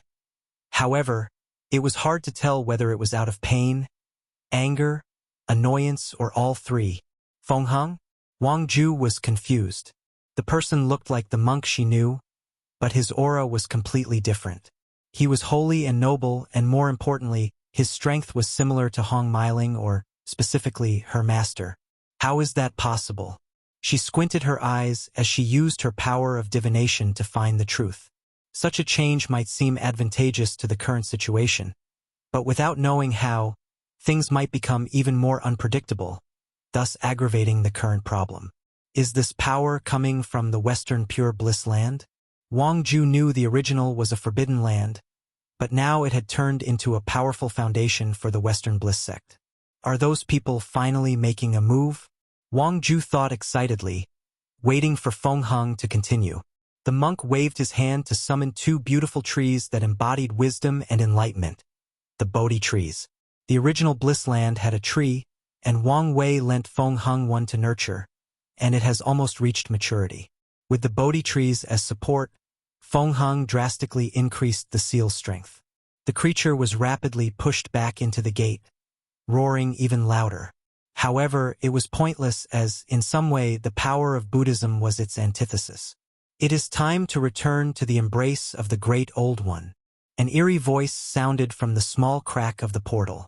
The voice was both male and female, and it also sounded like hundreds of different gendered voices spoke in unison. Just hearing it made Wang Ju and everyone else around feel their skin crawl. They did not know the creature's language, but they understood what he said clearly. Their faces changed, but before they could react, myriad auras rushed from all over the endless void. Damn it, I thought we eliminated all these cultists. Wang Just divine sense detected trillions of people, including mortals and cultivators, suddenly killing themselves as some sort of sacrifice to empower this thing that was the poster child for creepiness. Wang Ju watched as the creature that was on the verge of being sealed suddenly overpowered all their previous effort. At this rate, it won't take long for it to free itself. In this situation, I can do only one thing, she thought. Her master was taking such a long time to deal with his situation despite knowing the severity of this creature being freed. So she needed to hold on to the fort for as long as possible. Slaughter trial. Chun Tong was calmly observing everything, his eyes focused on Feng Heng. I've been wondering why these two never intervened to deal with these troubles in the lower dimension. My best guess is they've been keeping each other balanced to prevent the others from forming stronger allies and getting the advantage. Finally, Mithraea has made a move, but I expect more. His gaze focused on somewhere else. Now then, why hasn't Supreme Unity made his move? Chun Tong did not believe for a second that he did not have a pawn in the lower dimension, similar to the Western Pure Bliss land. He even guessed that chess piece might be the chi luck of all Taoist lineages in the lower dimension. Could it be that the destruction of the lower dimension benefits him? Even if it's at the hands of that abomination? Chun Tong frowned, not happy with this conclusion.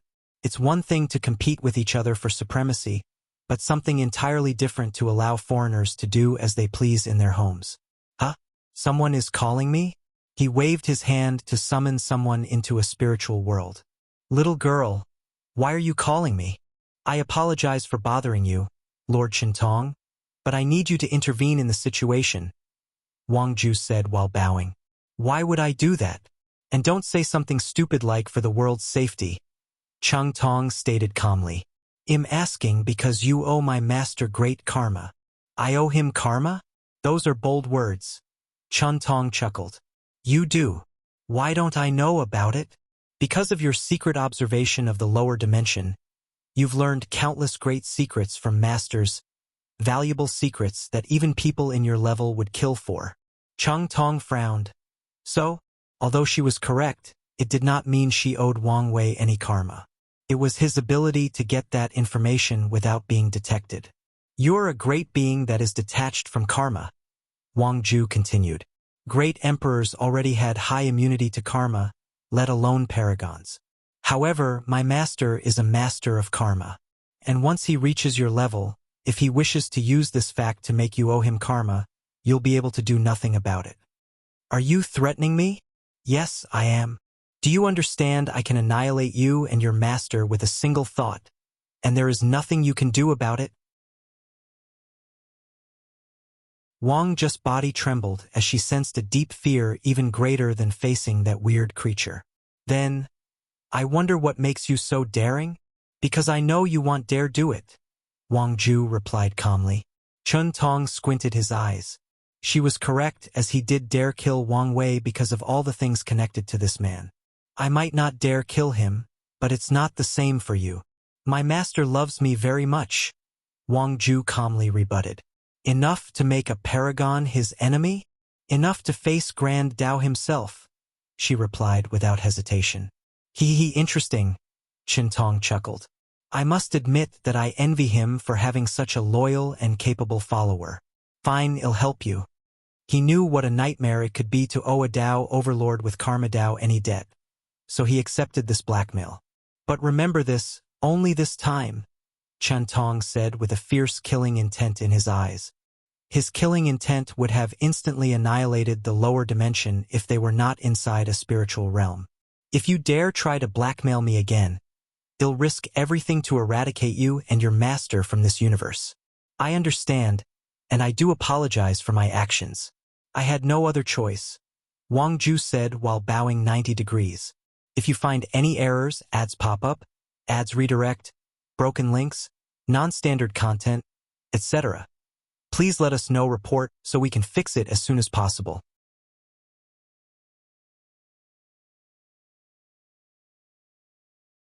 Chapter 1170 Mark of Fate, unedited chapter. How do I do this? Cheng Tong muttered to himself. He's technically dead, and taking action while in limbo will cost him more than using other means. As such, he wanted to use other means to help or intervene. Oh, I know, he said before raising his hand to condense a blue crystal. This is a purified void heart from a tier 11 void beast. Such a thing exists? Wang Ju asked instinctively. Not in the lower dimension, but higher-level void beasts exist, Cheng Tong calmly explained. Back to the topic. Fuse this heart with your world tree, and it should be more than enough to seal and teleport the abyss gap. Thank you very much, Wang Ju swiftly said, bowing deeply once the crystal was in her palm. She now had hope with this thing. Nothing was more important than that. One more thing, Cheng Tong added before she left. You should be aware that you're in terrible shape and won't survive long? I am, she replied calmly. Since I'm already being nice, why don't I go all out? I don't mind healing your injuries. And what do you want in exchange? You said your master loves you enough to fight Grand Dao itself? All I want is a promise from you that our debt is cleared from now on. I'm sorry. Are you still worried about him paying for your actions? You should understand that if he wishes to save you in your current state, he will have to pay a steep price, and even then, there is a chance he will fail. Are you really prepared to separate from him? No, that's not it. Cheng Tong frowned. thinking she was just being stubborn. However, he saw the clarity in her eyes, and something dawned on him. I see. I'll help you one last time, but you owe me a small favor, and I mean you, not your master. Wang Ju opened her eyes, sensing the blue crystal in her cracked sea of consciousness. She no longer hesitated, summoned the world tree holding the heavenly court, and fused the crystal. The towering grew in size until it was as big as the best heaven will worlds before stopping, and Wang Ju used all its power to seal the abyss gap. The creature in the abyss did not like this new change and roared even louder. Tried something for him, but this time around it was useless, and not just because of the tree's power. Wang Ju predicted he would not so easily accept defeat, so she summoned the chi luck of the entire Heavenly Emperor era to complete the final seal. Once the gate closed, Wang Ju did not waste time and used one of the branches of this new world tree to open a channel directly to Samsara, sending it to the afterlife. She ensured it was another branch not connected to Li Jun. Damn it. She heard a voice roaring, followed by a deep and scary gaze. The gaze felt even scarier than Qintong, but Wang Ju was prepared for this. However, to her surprise, the gaze slowly faded. She was confused, thinking maybe Li Jun did anything, but after checking, he was only observing the situation from his throne. Wang Ju's body suddenly trembled, followed by her complexion became paler than paper, and her aura drastically decreased. She almost failed from the void. That's how weak she was. Are you all right? Someone appeared next to her, holding her body. Sect madam? I'm fine. Here, take these pills. It's all right. You need to hold on until Wire returns so he can heal you, Yu Yen persuaded. I'm fine, really? She said, but still took the pills to reassure her. Yu Yen looked at her before glancing at the situation. She sighed. I never expected things to become so out of control. Indeed. Void battlefield. Wang Wei was in a precarious situation. He managed to contain the explosion from the Nether Monarch sword with strength from his future self. He condensed and dealt with all the dead and Yin Qi to prevent them from turning the lower dimension into a ghost world. He even went as far as dealing with the situation as swiftly as possible by suppressing his desire to preserve the sword. His instinct warned him of the possibility of worsening the situation. However, right as he was about to succeed, the contamination contained in the explosion started to act. It formed into this weird phantom-like creature with no legs, humanoid shape, no arms, and tentacles coming from its chest. Been waiting for you, Wang Wei thought as he condensed his willpower into a potent blade and slashed the creature. His current strength meant he now had less limitation to use the full extent of his willpower. So, the creature had no chance of resisting and evaporating from the world, or so he thought. Wang Wei watched in surprise as the creature rapidly reformed before rushing to him. An immortal creature? He immediately tried to seal it, but this creature soon proved extremely proficient in dealing with sealing Dao. Unless his wife was here, there was no way to seal this creature as fast as he wished to. The next step would be to deal with him how I killed Yi Lianxiang, he thought as he found the creature's connection to his master. However, he did not find the connection no matter how much he pushed his karma Dao. This thing was created purposely to deal with me, he immediately concluded. The abyss gap must have been preparing for this escape for a while, and that thing even took him into account to ensure success. If that's the case, the creature's purpose is to buy time. So, how do you break this game? Huh? Wang Ju. Wang Wei sensed something and was forced to redirect his focus. He opened his mouth to spit a drop of bright red blood that condensed into a talisman. He attached a piece of spiritual particle to it before sending it away. However, his slight distraction almost made him lose control of all the explosion energy he was still containing. If I want to deal with this creature as fast as possible, I need to use a tactic I've never used before.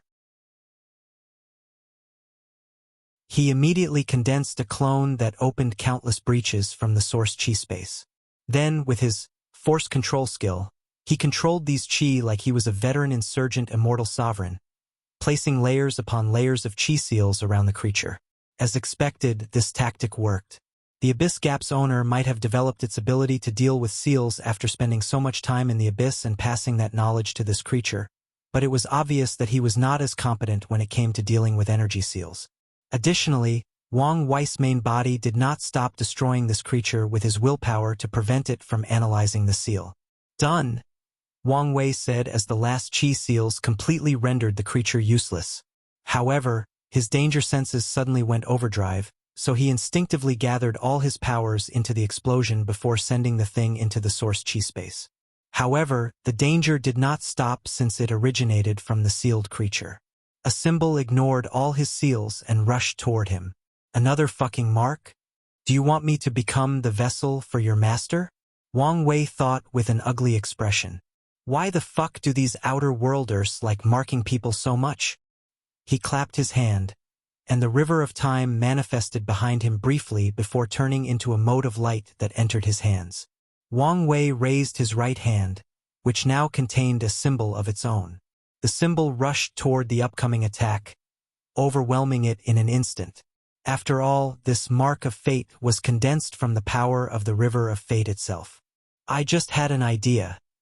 Wouldn't fate be interested in turning an outer god's servant or creature into its puppet? He muttered with a sneer. Since you people like to mark people so much, let's see how much you like it being done to you? He controlled the mark to enter the sealed creature's body and heard it roar in defiance. However, it was pointless as this was a great opportunity. The river of fate does not like uncontrollable things, and these foreign creatures were one of those things outside its parameters. But now, with this mark, it had a chance to analyze these invaders better and maybe take a closer step at dealing with their masters. As such, no matter what this creature did, it was pointless as the mark embedded in its very existence rapidly corroded it on a fundamental level. Wang Wei watched this with bated breath, and right as the thing was about to succeed, another power began to resist. Sadly, the creature suddenly disappeared and he could not tell the final outcome between fate and Thulu. If you find any errors, ads pop up, ads redirect, broken links, non-standard content, etc., please let us know report so we can fix it as soon as possible.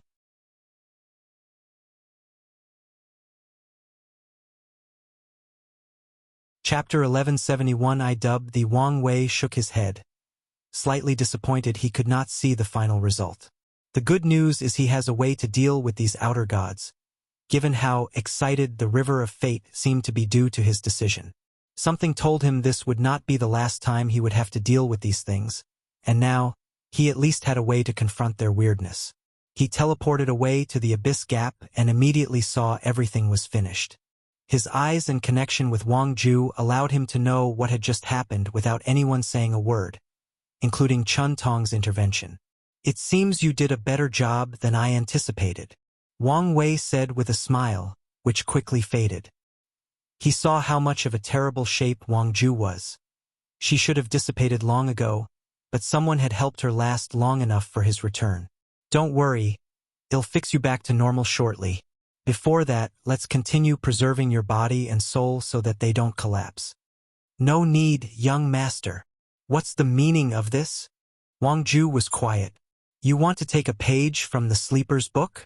Wasn't this the plan all along? Yes, but you were supposed to leave after others had established a foundation, Wang Wei rebutted. I know you wish to protect me, but such a mission requires someone of my skill to have a chance of success, Wang Ju stated. Now is the perfect opportunity to get things into motion. It was now Wang Wei's turn to be quiet. Very well.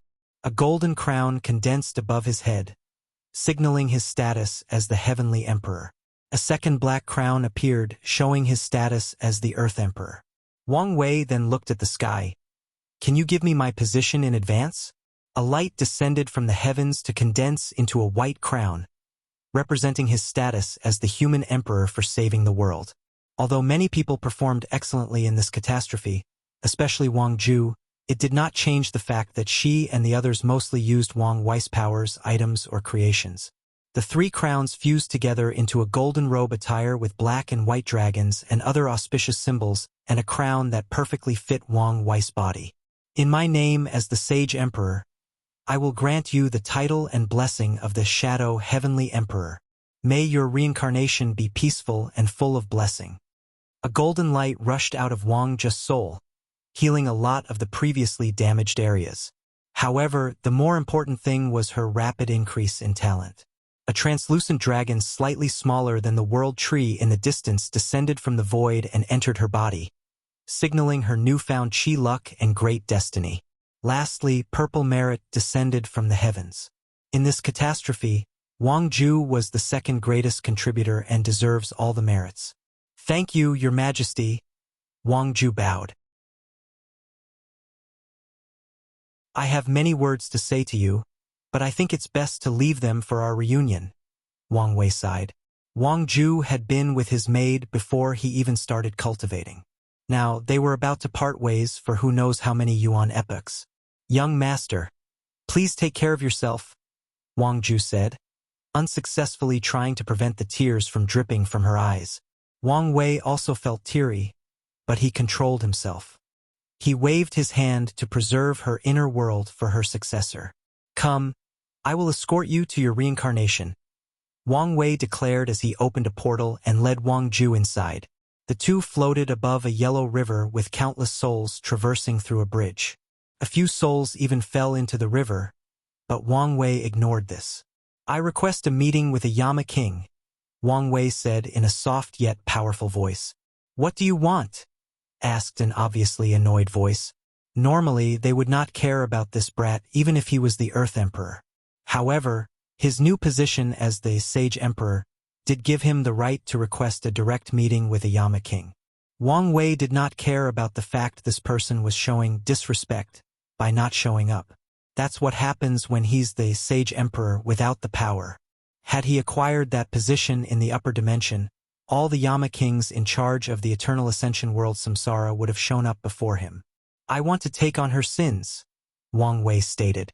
They have been offset by her merit, said the voice. Is that so? Wang Wei had an inkling since no one did anything to Wang Ju, but he wanted to make sure. Is that all? The voice asked. I want to use my authority to request that she is reincarnated in another chaos world. You have that authority, but you're only a minor sage emperor, so you must pay for your request. How much? 20% of the merit gained after establishing the Samsara court. 20% of the merit right after the court is established, or 20% of all the merit I acquire during my reign? The latter. What if I want a few more people to reincarnate with her? Depending on the number, that would be an additional 5 to 10%. It's not a bad deal, Wang Wei thought. With his current strength, he will have to rely heavily on pure luck if he wishes for any of his Fate Shadow Guard members to reincarnate in other Chaos worlds successfully. Fine, I'll pay for it. Wang Wei knew this was an excellent deal and accepted it. As you wish. The presence of the voice disappeared. Wang Wei focused on Wang Ju. Let me see your weapon. She handed her 2 black daggers, and Wang Wei fused a small gray orb into the weapon before storing the weapon in her soul. Reincarnating with a weapon to protect you should make the process slightly easier, especially since I've stored some of my strength in it. Young master, no need for sadness, as this is only a temporary parting, Wang Wei said before showing a brilliant smile. I cannot wait to see what you turn into in your new life. I won't disappoint you.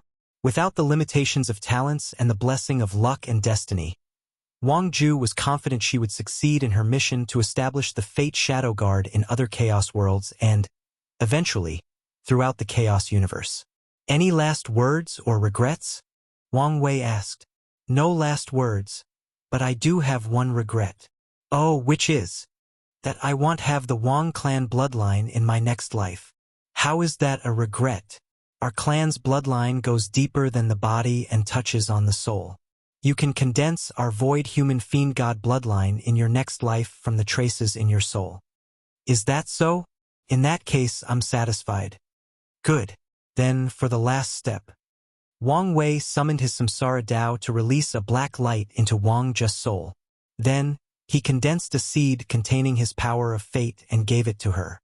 I've protected your memory, so you should awaken them very early on, he explained. Lastly, I've given you this fate seed so that the Fate Shadow Guards can have access to their fate abilities without being labeled as outlaws. However, be mindful since the rules of the Chaos world might be different and it might not work. I understand. Oh, and don't use the name Fate Shadow Guard. That name has too much karmic connection to me, and it might allow some people to deduce your relationship to me. I will. Wang Wei held her face and kissed her on the forehead. See you again. See you again, young master. Wang Ju flew to the bridge and proceeded along just like all the other souls. Wang Wei watched her for a while before sending a message outside, and a few minutes later, 10,000 shadow guards appeared before him, all kneeling in the air. Although it's a little bit early, it's time for your next mission. You should have been prepared? Yes, master, they said in unison. Then, get to it. The guards did not hesitate to abandon their bodies, immortal chi, and even inner worlds to turn into souls. That's how loyal they were or were trained to be. Wang Wei blessed them, too, before watching them walk over the bridge. He took one last glance before leaving. A gaze was secretly watching him from the shadows. Then, it said, reincarnate them into the warring void world. Are you sure? Asked the Sandayama King, the one who spoke with Wang Wei previously. Just do it. Sand did not understand his supervisor's motive. The warring void world was one of the most chaotic places in the universe because of a phenomenon called chaos-void convergence, where portals open to countless other chaos worlds. This event was not rare but frequent, often resulting in that world being invaded or invading other worlds. The competition is fierce, which usually results in that world being one of the most powerful in primordial chaos or being the weakest as it suffers from countless invasions. If you find any errors, ads pop up, ads redirect, broken links, non-standard content, etc., please let us know report so we can fix it as soon as possible.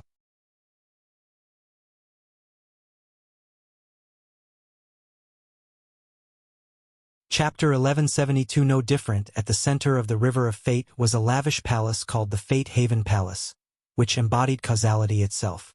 A man sat comfortably on a hanging chair with a cup containing wine in his left hand while looking at a screen projection. The adjudicator of fate calmly watched Wang Wei's confrontation with the mark of the outer gods. No wonder fate loves him so much. Such a simple and obvious idea, but only he thought of it. The chaos universe was vast. Maybe someone else had the same idea. However, none of that matters because that bastard was the only one who had the ability or skill to succeed while also having a deep connection with fate. He looked at Wang Wei with gritted teeth. The bastard doesn't even want the role. Meanwhile, I had to gravel for an eternity before I could compete for it, but you still chose him? Fate stood up from his seat, and with a wave of his hand, he reached the lower end of the river of time, which is the past, and destroyed Wang Wei, the eternal ascension, and that entire timeline. However, a few seconds afterward, that destroyed timeline returned to its previous state as if nothing had occurred. The adjudicator exhaled deeply before pouring more of his drink, trying his best to relax. Time? Why are you here? I thought a new variable had appeared, but it was just you messing around, replied the Time Cardinal, his whiskers dancing with the wind while looking as elegant as always. I was just venting. Stop doing useless things. I know, replied the Fate Cardinal, who suddenly sensed someone else coming. Heaven, why are you here? Imagine my surprise when a timeline, which I was heading to, was suddenly erased. Why were you heading there? Did something happen?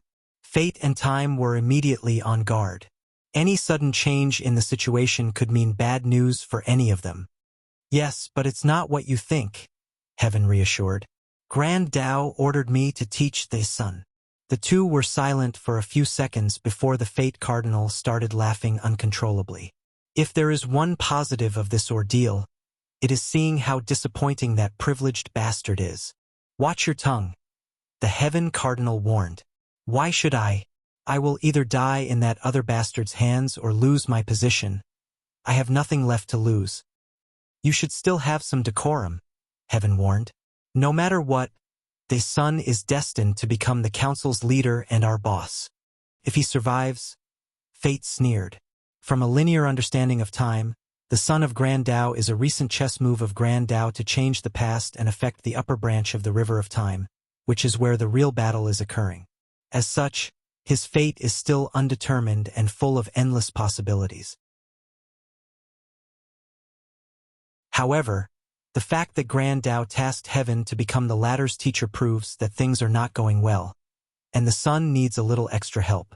"You're being unfair," the Time Cardinal added. "By all accounts, the Son is extremely talented, even better than the best of us when we were mortals. Sadly, he's an embarrassment compared to him," Fate finished, not taking his comrade's warning to heart. "In fact, we all know that Heavenly Book is the best candidate for that position. He's the only person capable of defeating that monster. Sadly, that bastard is too smart for his own good and too ambitious. He wants to skip many steps and swallow many players with one chess move." Fate shook his head. "Heavenly Book is indeed playing a risky game, but him winning might be our only chance to reverse the situation," Heaven commented. "On top of what happened with the Heavenly Tao race, didn't you try to make your pawn and fail? What's your point? I thought you hated him with a passion, but your tone." Fate looked at him oddly, feeling his relationship with Heavenly Book Paragon suddenly became suspicious. "You're overthinking things," Heaven said calmly. "I figured some things out. Do you agree that if Heavenly Book wins, the only thing that will change is him being the enemy now instead of that bastard?" "Indeed. Even Time agreed with this analysis. Recent events have led them to this sad conclusion. Well, I'm of the opinion that Heavenly Book is easier to deal with." "Bold words," Fate said. "In terms of intelligence, foundation, and strength, they are pretty on par. That bastard has the advantage of knowledge from the prehistoric world. But if he loses, that information will become Heavenly Book's resources. Heavenly Book has two disadvantages that will make it easier to deal with," Heaven boldly proclaimed. "Firstly, Book has servants and subordinates, while he has allies, family, and like-minded individuals." "The man is indeed charismatic," Time commented, and Fate shot him a glare which he ignored. "Secondly, it's their flaws." "Flaw?" "Yes. His greatest flaw is his greed, while Heavenly Book's greatest flaw is bold and reckless-like moves." Fate squinted his eyes. "As long as these people have emotions, they cannot be perfect, meaning they have flaws, including personality. However, the flaws of these two Tao overlords are not simple things that anyone can take advantage of. In fact, it's more of a guideline on how they operate regarding certain things or events." "You have a point, but there is no meaning in discussing this until Heavenly Book is the winner," Fate calmly said. He squinted his eyes, thinking whether there was still hope for him. He had no problem dealing with the Heavenly Book since the latter would not be interested in his job due to different Tao. However, it's odd how Heaven is advocating for Heavenly Book when he's the one that would be in trouble if the latter became the new player. Fate truly wanted to know what that shining bastard was scheming. "By the way, Heaven, are you going to be all right?" Time asked. "What do you mean? Can you promise the Son to perform better after your teaching? And if not, are you prepared to be punished by Grand Tao?" Heaven was immediately silent. This problem was the current dilemma he was facing. Normally speaking, someone of his level, training anyone, should be guaranteed to be amongst the best in the entire Chaos universe. However, he was uncertain about this assignment. "How about we all come up with a training plan?" he suggested. "No thanks," Fate immediately replied. "I'm already in trouble as it is. I don't need Grand Tao to remember and risk him accelerating the time of my punishment.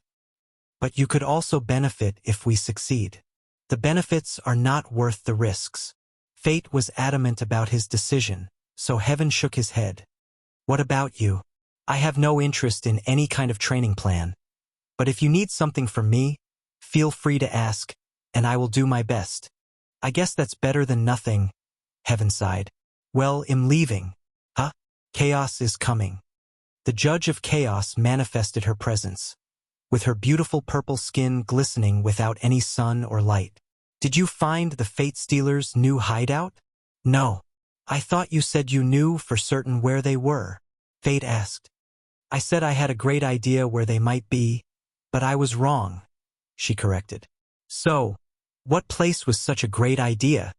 The Sea of End. That was indeed a good guess. Time nodded before sighing deeply. Are you lamenting how useless we are? Fate asked before laughing out loud. If you look at his life, we are no different than the 7 parasites. Good enough challengers, but not enough to be truly worthy or memorable adversaries. Ha ha ha. Shut up, said Chaos in a raised voice. Feeling humiliated because it's true? Fate sneered. And don't tell me what to do in my own home. Any news from the others? Time asked, trying to redirect the conversation and preventing these two from getting into a direct confrontation. Last time I checked, Source checked every corner of her domain but found nothing. Meanwhile, Samsara doesn't look like she's too focused on the search. Did she find a new pawn? I don't know. She's always been hard to read. Chaos shrugged. Samsara is the one who takes her job the most seriously, which has allowed her to remain a little more elusive. So far, they don't know whether she's truly passionate about her position or if it was just another ploy. Heaven. Have you calculated anything? Time asked. If I had, don't you think I would have said something? Unless you want to take all the credits. Fate sneered. And face him and the Fate Stealers alone? Do you think I'm as stupid and arrogant as you? Bastard. I don't have time for this, Chaos declared before disappearing.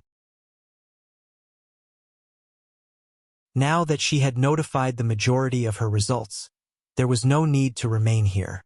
Time shook his cat's head before also leaving. Chaos, wait. Heaven wanted to know whether she was interested in the training plan. Although he knew the chances were slim, he still wanted to try.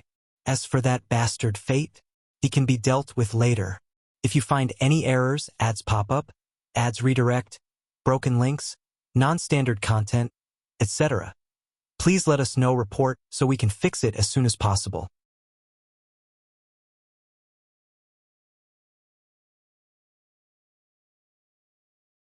Chapter 1173 New Enemy? Limbo. The human emperor opened its eyes as he sensed something. He wanted to descend to the lower dimension through a projection but remembered Heavenly Daos blockade. Ingzheng frowned. This time, he really could not postpone checking what was happening since his senses told him something important had occurred. I can either ask Mithraea for a favor or... He summoned a jade pendant shaped like a butterfly with cracks scattered on its body, which ruined its beauty and preciousness. Ingzheng squinted at the butterfly jade pendant. At this stage, there is no point in being too suspicious. He activated its power, instantly allowing him to see what was happening in the lower dimension. His eyes focused on Wang Wei, a minor 3-realm emperor. He muttered, not hiding his surprise. He could barely accept someone becoming a lesser 3-realm emperor, meaning they've acquired the 3 karmic position in one heavenward world. But now, he sees someone who has succeeded in getting acceptance or a position from the entire lower dimension. If I can get it from him, my plan will have a higher chance of success, Ingzheng muttered. His original plan was long and convoluted. Luck was on his side, and he successfully transformed his lesser human emperor into a true human emperor during the Devil Race's catastrophe. The next step was the others, but none of them were easy to acquire, especially in the primary source chaos worlds. He once tried the Earth Emperor test before ascending to the upper dimension, but the Yama King told him his mind was as complicated as those of Tao overlords. Thus, he was disqualified. No matter what Ingzheng tried, the latter refused and did not even allow him to take the test. He had no choice but to change the plan. His divination told him the Myriad Emperor world was the place that would allow him to achieve his goal, and one day in the future, an opportunity to acquire the lesser Heavenly Emperor position would appear. Ingzheng immediately left preparations using the Human Destiny Sword to ensure one of his pawns was the one who received the positions. The plan was to take this lesser position and cultivate it into a minor position in the upper dimension, which was easier than stated, given how vast the Eternal Ascension world was and his current strength, status, and resources available. As long as he had the seed for the lesser position, the next evolution was not a problem. The real problem was to transform it into higher levels. According to his plan, Ingzheng would travel to another ordinary source chaos world to cultivate the seed of the position from minor into the greater heavenly emperor positions by scheming against the world or overpowering true heavenly Tao if necessary. The last step is to return to the eternal ascension world or any primary source chaos world for the final evolution into the position of the true heavenly emperor. Yingzhang did not plan for the final step yet, but his divination indicated that this world contained his chance to take one step into transcendence. The greatest trouble to his plan was the Earth Emperor's position. The Yama Kings did not like him, and he was not confident in secretly scheming against them, as one wrong move could ruin everything and force him to waste millions of yuan epochs of patience and plotting. Yingzhang then chose a pawn to be the face of the Earth Emperor plan. His approach was to create a fake Earth Emperor, or specifically, a fake Yama King. He combined his understanding of fortune dynasties to create a fake or independent samsara court. The ruler of the dynasty would also be the ruler of the citizen's afterlife or reincarnation. In other words, the ruler would be a Yama King, the ministers would be the Nether servants, and the citizens would be the souls that would be reincarnated. Technically speaking, all the citizens in such a dynasty would be immortal, as they would just reincarnate as someone else in the dynasty after death. Yingzhang's plan for this fake Samara court or Samsara dynasty was to either force the Yama King to acknowledge his status once it grew to a sufficient size, or use it to substitute for the Earth Emperor position. In the worst-case scenario, he would use all the powers of the Qin Saint Court to swallow a portion of Samsara and forcefully take the position. However, he needed a test subject to test whether this approach was feasible. Yingzhang tried many people and refined the technique and plan for countless years before he was ready for the last trial. The Second Origin War allowed him to cover his tracks, while also having the opportunity to gather more information and tests from other worlds. Right as his plan was entering the last testing stage, the ultimate taboo appeared. Yingzhang debated whether he needed to participate. While everyone was excited because an opportunity for transcendence was before them, he technically already had a method/idea. As such, there was no need for him to take the risk, especially when even the short disappearance of these people could be used to his advantage. Ultimately, Yingzhang chose to attend for one reason: he could not trust Hongjun. His first and second reincarnations, the idea, and the butterfly jade pendant that allowed him to divine the best future for him all originated from Hongjun, making Yingzhang suspicious. Ever since he was a mortal ruler, he never fully trusted anyone, let alone someone as powerful as Hongjun. So, with the idea that whatever methods he found in the ultimate taboo could be used as a backhand in case Hongjun was scheming against him, Yingzhang took the risk and ended up in the same situation as everyone else. His luck in the event was terrible.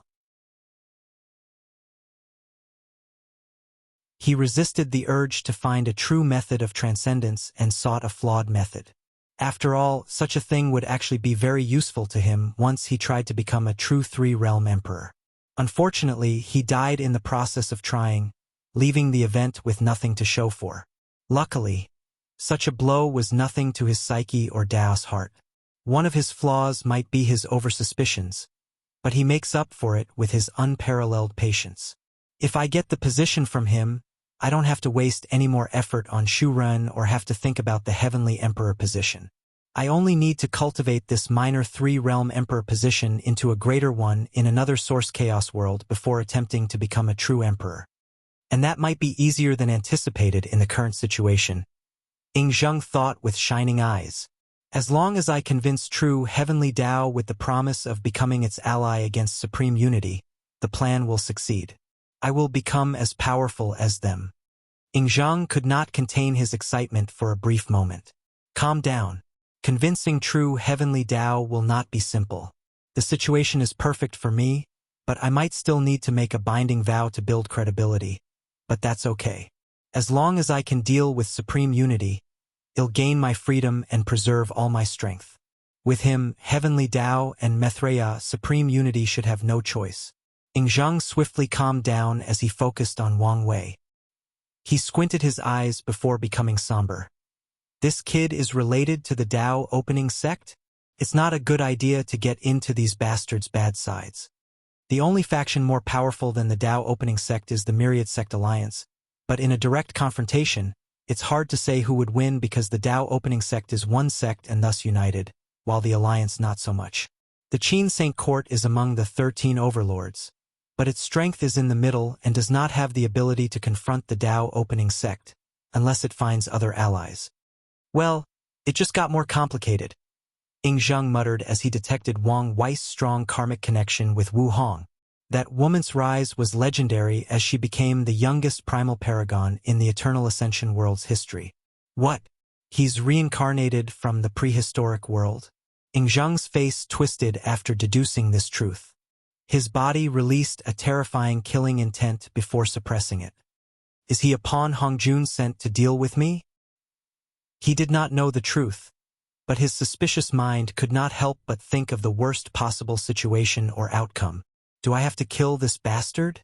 Ing Zheng started weighing the pros and cons of this decision more seriously. Killing him would have severe consequences, which made him hesitate before, but this new information complicates things and even makes the risk worth it. If you find any errors, ads pop up, ads redirect, broken links, non-standard content, etc. Please let us know, report, so we can fix it as soon as possible.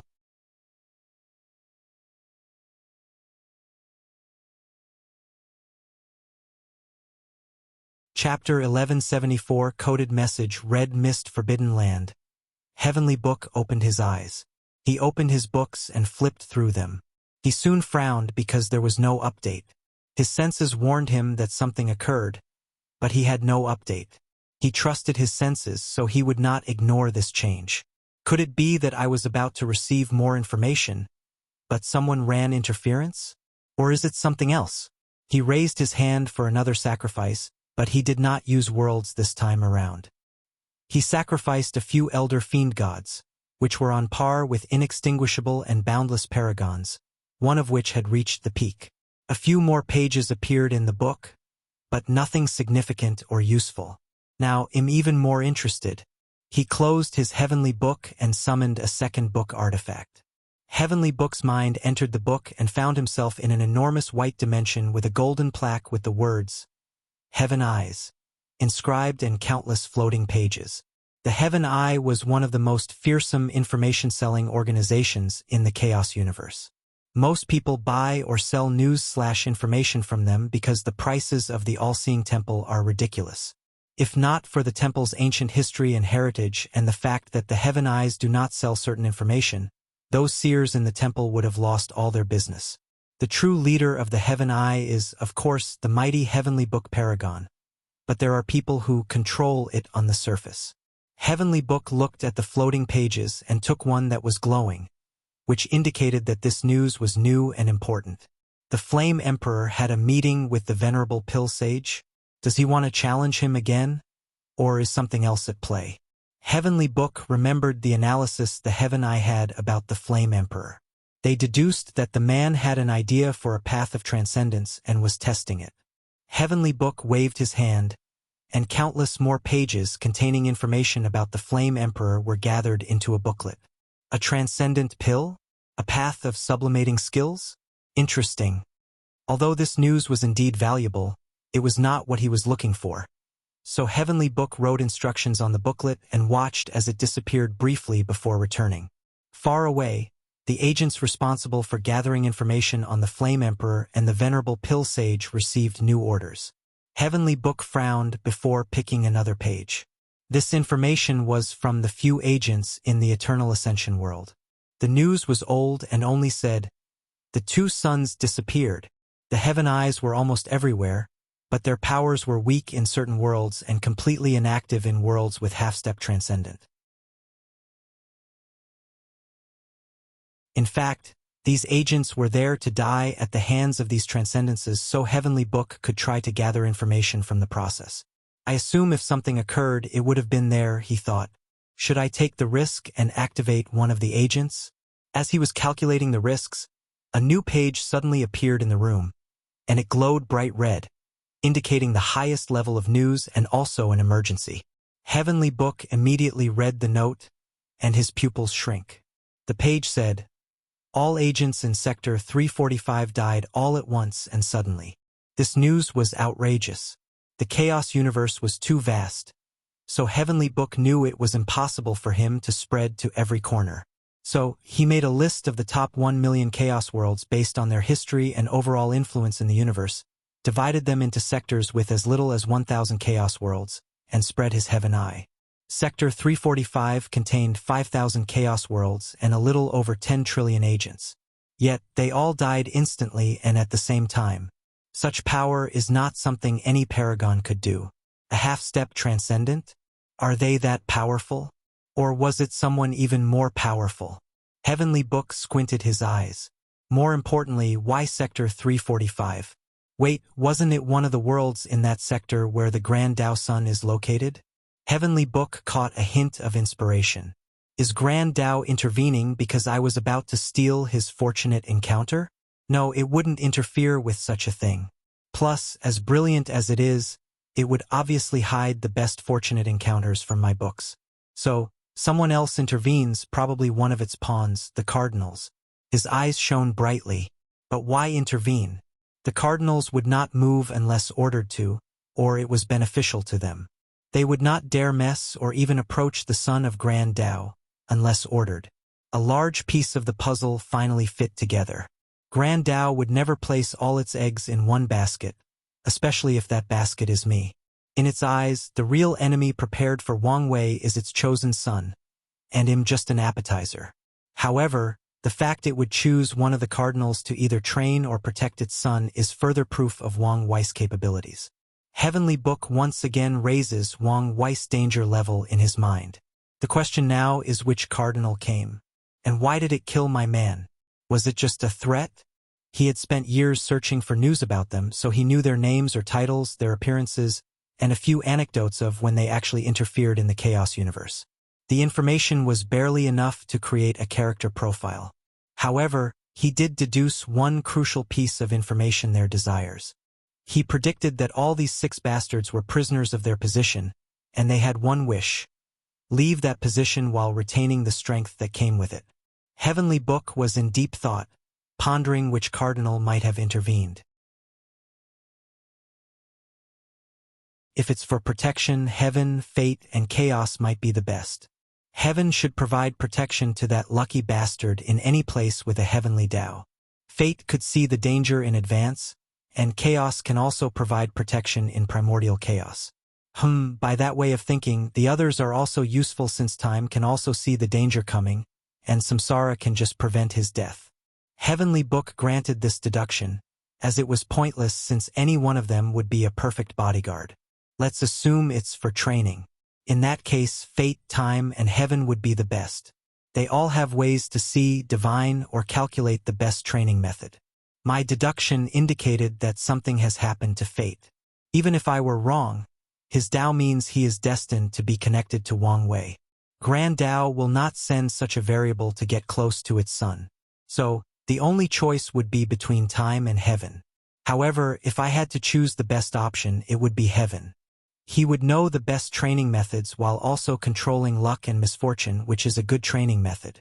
On top of everything else, his Tao is the most versatile, allowing for the utilization of different methods. Heavenly Book's mind was racing. As he was deep in his analysis, another glowing paper appeared, and he swiftly read it. All our agents were revived, except the ones in World 345-534. Is this just a warning? He killed my people and revived them to show the extent of his power? Heavenly Book frowned. No, something doesn't feel right. He pushed his soul and ability to the limit to gather every minute detail of how these agents died and revived.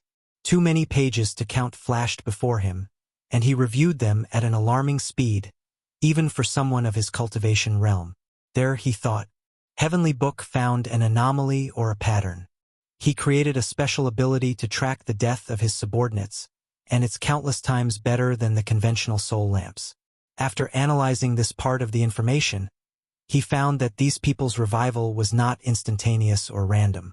They were revived at a very specific time, and even though the difference between the revivals was infinitesimally small, we're talking about differences smaller than attoseconds, he noticed. Is this a secret code? Does the cardinal wish to communicate with me but don't want to alert its peers? I see.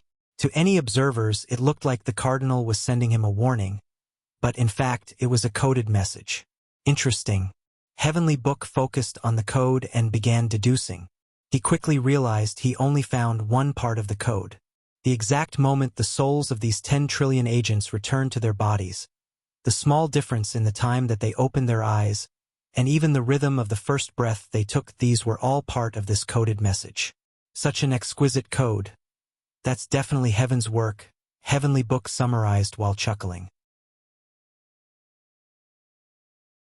I thought he despised me after what happened. I guess anything for freedom and power, right?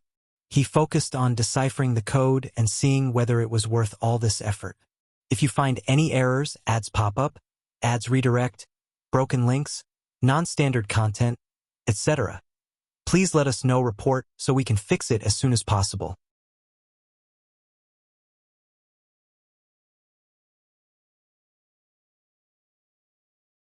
Chapter 1175, The Coronation Divine Seal Continent.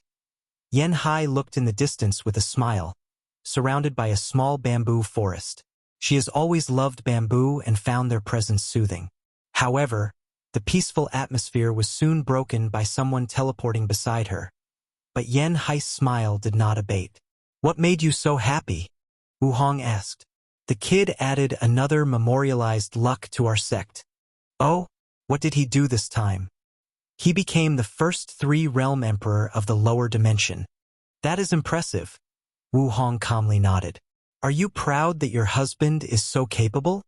It's ironic how much time and effort the human emperor spent lusting after that position for someone else to get it. Wu Hong added. You're no fun, Yen Hai complained. But you're indeed right.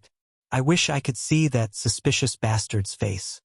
Wu Hong shook her head, and just as she was about to say something, a talisman flew in the distance. What is it? Speaking of him, I just received news that both the Great Chu Divine Dynasty and the Qin Saint Court showed signs of activity. This is not a coincidence, Yen Hai said with a frown. We have long suspected that Brat Shu Ren was one of Ing Zheng's pawns. Now, these two have started to move just as the kid became a 3-realm emperor. What are you going to do? Wu Hong asked. Although Ing Zheng is too suspicious by nature, he's also very patient and ruthless, willing to go to extreme lengths for his goal. I only need to be the umbrella that protects him from the rain until he's ready to compete at our level, Yen Hai explained casually. She raised her hand to write a short sentence on the air. Touch one of our own and suffer the consequence. The characters then turned into a sharp sword that flew in the distance. What will you do if he doesn't listen to your warning? It'll destroy him and his dynasty. Isn't that obvious? Wu Hong sighed. This is not the era where we, the 13 overlords, ruled the world. A fight with him in the current situation will simply complicate things. You should change your mindset. Give me a little credit, Yen Hai replied. Ing Zheng should have the same thought as you. However, Hell also think that without the other two present, I will be prone to act more recklessly. And thus believe you might really start a war with him, Wu Hong finished. Yes, and the kid will be safe, and he can grow up safely. You say this, but I know you will start a war with him if given the chance. Yen Hai shrugged. If he's willing to make an enemy out of us after such a warning, there is nothing left but to fight. Wu Hong shook her head before disappearing. Meanwhile, the Qin Saint Court received the Sword Empress warning and immediately relayed the news to their emperor. Lower dimension, endless void. Wang Wei returned to the world of the living with countless people already waiting for him. Before he could do or say a word, he received a divine sense of communication. You should have learned everything from here? Chen Tong asked. I did. So, things between us are all right? Of course, Wang Wei replied. I appreciate everything you did to help. I won't forget it. That's all I wanted to hear. Wang Wei nodded. He was lying through his teeth. How could he easily let Chen Tong go? He was sure this bastard at least received one idea of transcendence from secretly watching him. Did he think he could get away with this with one Empyrean item and a small favor to Wang Ju? Wang Wei sneered internally. Once he has the strength, he will have this bastard pay for what he stole. On account of Wang Ju's favor, he will not ask for interest, but he still has to pay. Wang Wei motioned his mother and father to stand behind him before calmly raising his head. No one could guess the thoughts in his head. Let's begin. Heavenly Dao's eyes manifested above the heavens, followed by a vision that covered the entire lower dimension. A purple gold throne appeared for Wang Wei to sit on, and his family stood on his left and right. True Heavenly Dao then sent a piece of information to the minds of all sentient beings, which prompted a dimension-wide salutation. All mortals and cultivators Tier 9 and below knelt and kowtowed, Dao monarchs and below bowed 90 degrees, and everyone else only cupped their hands and bowed their heads slightly. Finally, all sentient beings chanted the same phrase. Welcome the ruler of the sky, the master of samsara, and the savior of the world, the master of the three realms. All those infinite voices were perfectly in harmony as every creature in the lower dimension chanted them simultaneously. Yu Yen and Wang Tian looked at their sons proudly. Wang Wei sensed an enormous quantity of incense rapidly gathering toward him. Countless people started worshipping him as a god after knowing that he saved the world from a catastrophe. However, before he could gather the incense, gold and purple merit descended from Heavenly Dao's eyes. His body suddenly turned golden, like he was a glowing Buddha, followed by visions of sages reciting poems, scriptures, and Dao texts. Second-level golden body, Wang Wei thought. And if I could quantify it, I would be at the peak, very close to condensing the third level. Once Wang Wei received his reward, it was time for everyone else. During this Golden God's catastrophe, many people contributed, especially people like the Overlord Seal Empress Wang Ju, Dong Lifan, Yu Yen, and Wang Tian. These people either faced the Golden God directly or contributed to stopping that eldritch monstrosity from escaping its imprisonment. Even Chun Tong received a good portion of the reward. True Heavenly Dao appeared rather generous as it rewarded countless individuals before giving Wang Wei one last and disappearing. To celebrate today's achievement, I will grant 100 years of free use of the Dream World to every world across all 3,800 world communities, Wang Wei declared. His words caused another small ruckus to those who understood the significance behind these words. The Dream World appeared to be free, as you only need spiritual power to condense dream coins. However, that is far from the truth. Most people cannot replenish their spiritual power faster than they can condense the dream coins needed to utilize their services. As such, they need to consume soul/spirit replenish pills, meaning that the dream world can cost a great deal of resources to its users, especially if they are any kind of large faction or lineage. Wang Wei's declaration was akin to saving them countless resources and providing the best training opportunity for these factions in the next 100 years.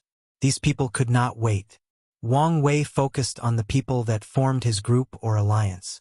The war might have ended, but our work is not finished.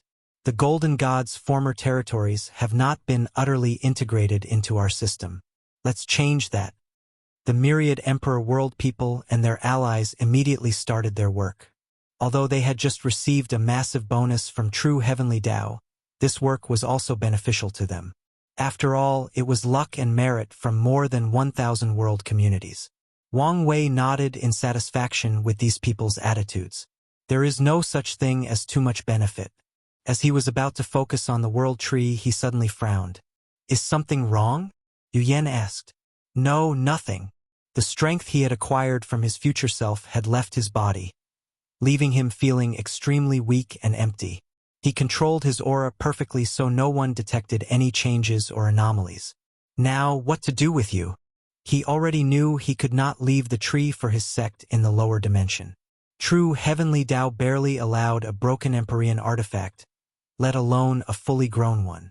Additionally, this recent catastrophe has further proven why the power of Empyrean was not allowed to appear or exist in the lower dimension.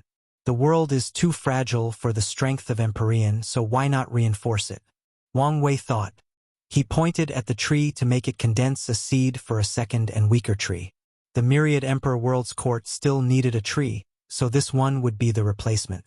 Under his control, the world tree teleported to the void battlefield and planted its root in the very fabric of space of that dimension, elevating its structural integrity to a higher level.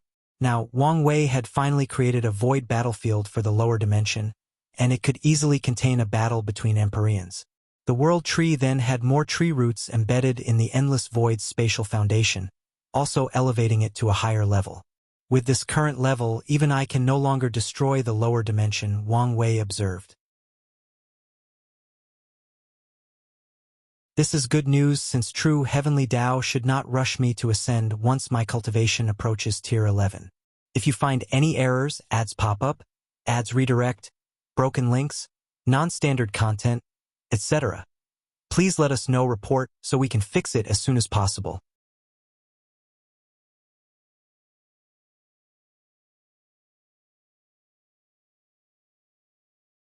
Chapter 1176, The Aftermath. What other benefits will there be? Wang Wei thought. Now that the lower dimensional was no longer so fragile, could the overall power level increase? Maybe immortal sovereigns will no longer be as restricted? He checked for the answer by deducing the changes of heaven and earth. No changes? Just the world is harder to destroy? Wang Wei was slightly surprised by this news. He thought true heavenly Tao would be more lenient with tier 11 powers existing in the lower dimension from now on. Well, considering the lower dimension was a training area for elite emperors, it makes sense. Without eternal emperors being the absolute symbol of power in the endless void, the entire system might fall apart, Wang Wei concluded. He shook his head, deciding to be satisfied with the fact that the subtle aura of alienation from his strength had dispersed now that the world was stronger.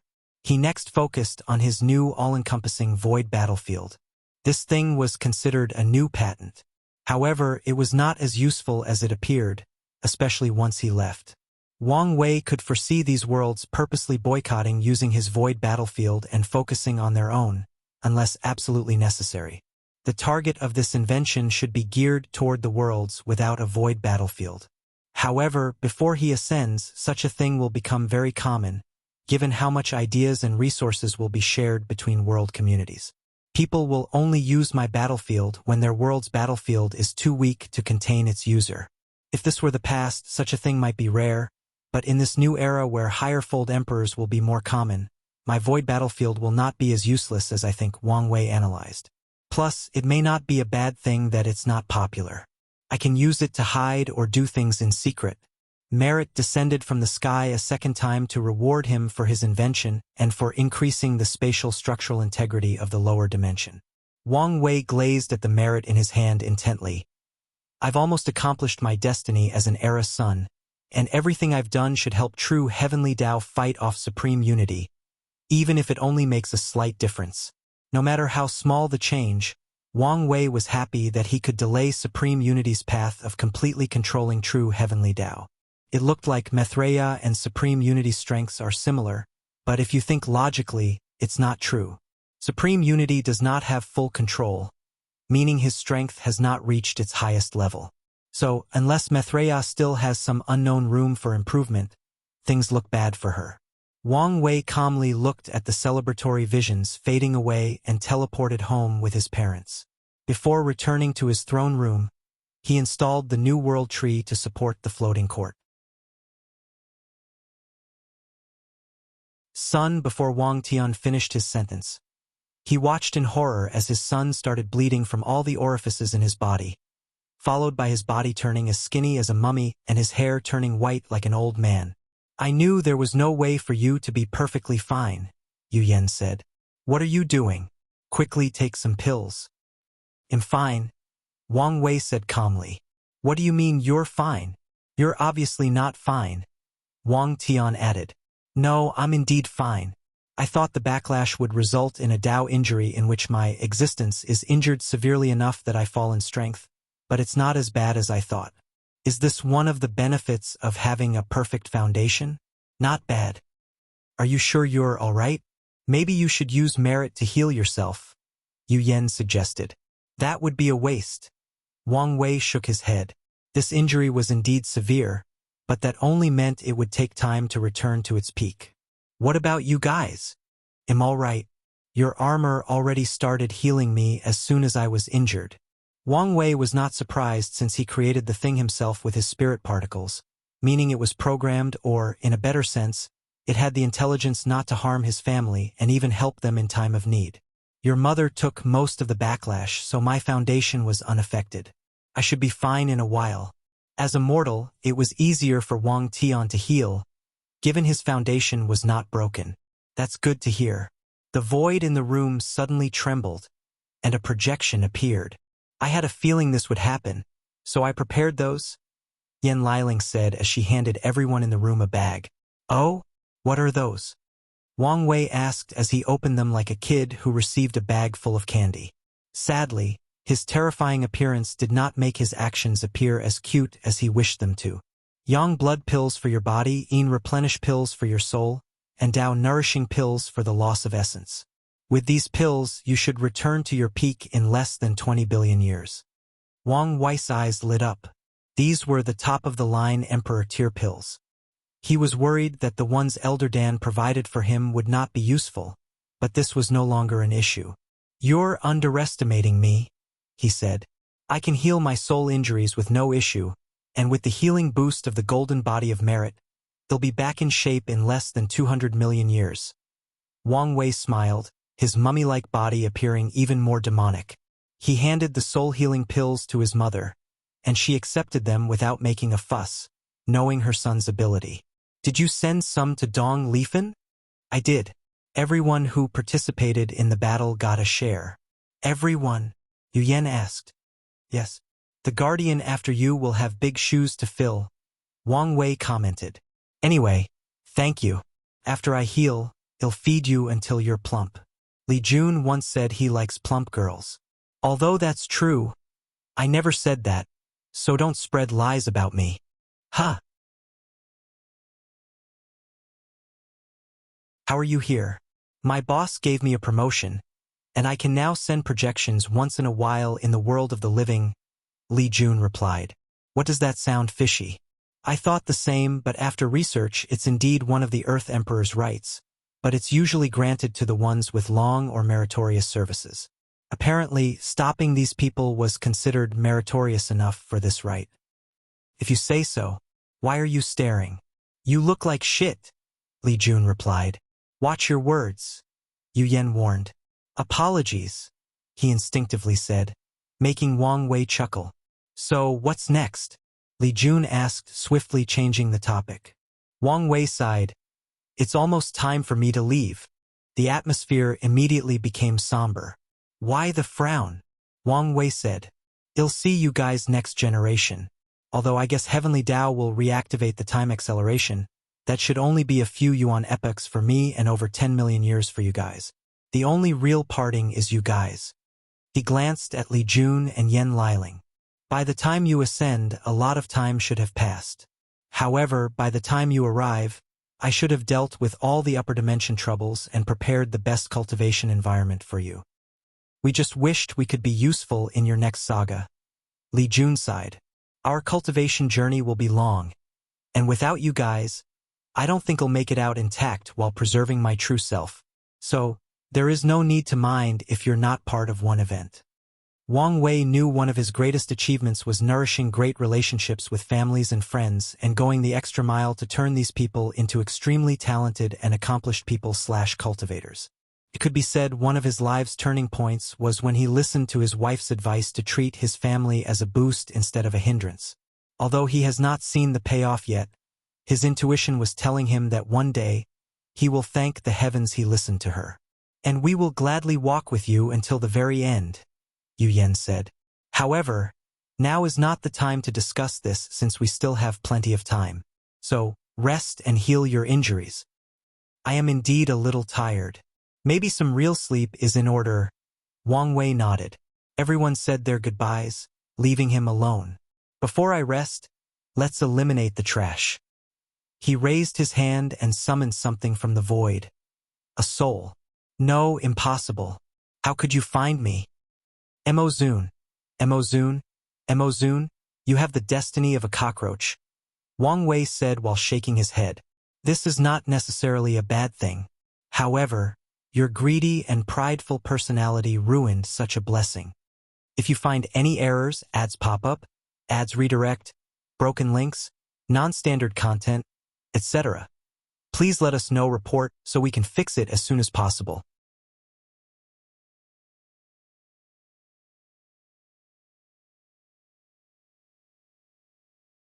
Chapter 1177 Fate Puppet Mo Zun looked at Wang Wei, the hatred in his eyes almost palpable. If his eyes could kill, he would have eradicated this scorn from his life. No, he would do even worse things to him if he had the power. Sadly, his gaze was that of a sore loser, and even if he did not want to admit it, it was true. Are you trying to humiliate me? As always, you overestimate yourself, Wang Wei said. Do you think I have ever treated you as an opponent? Wang Wei shook his head in disappointment.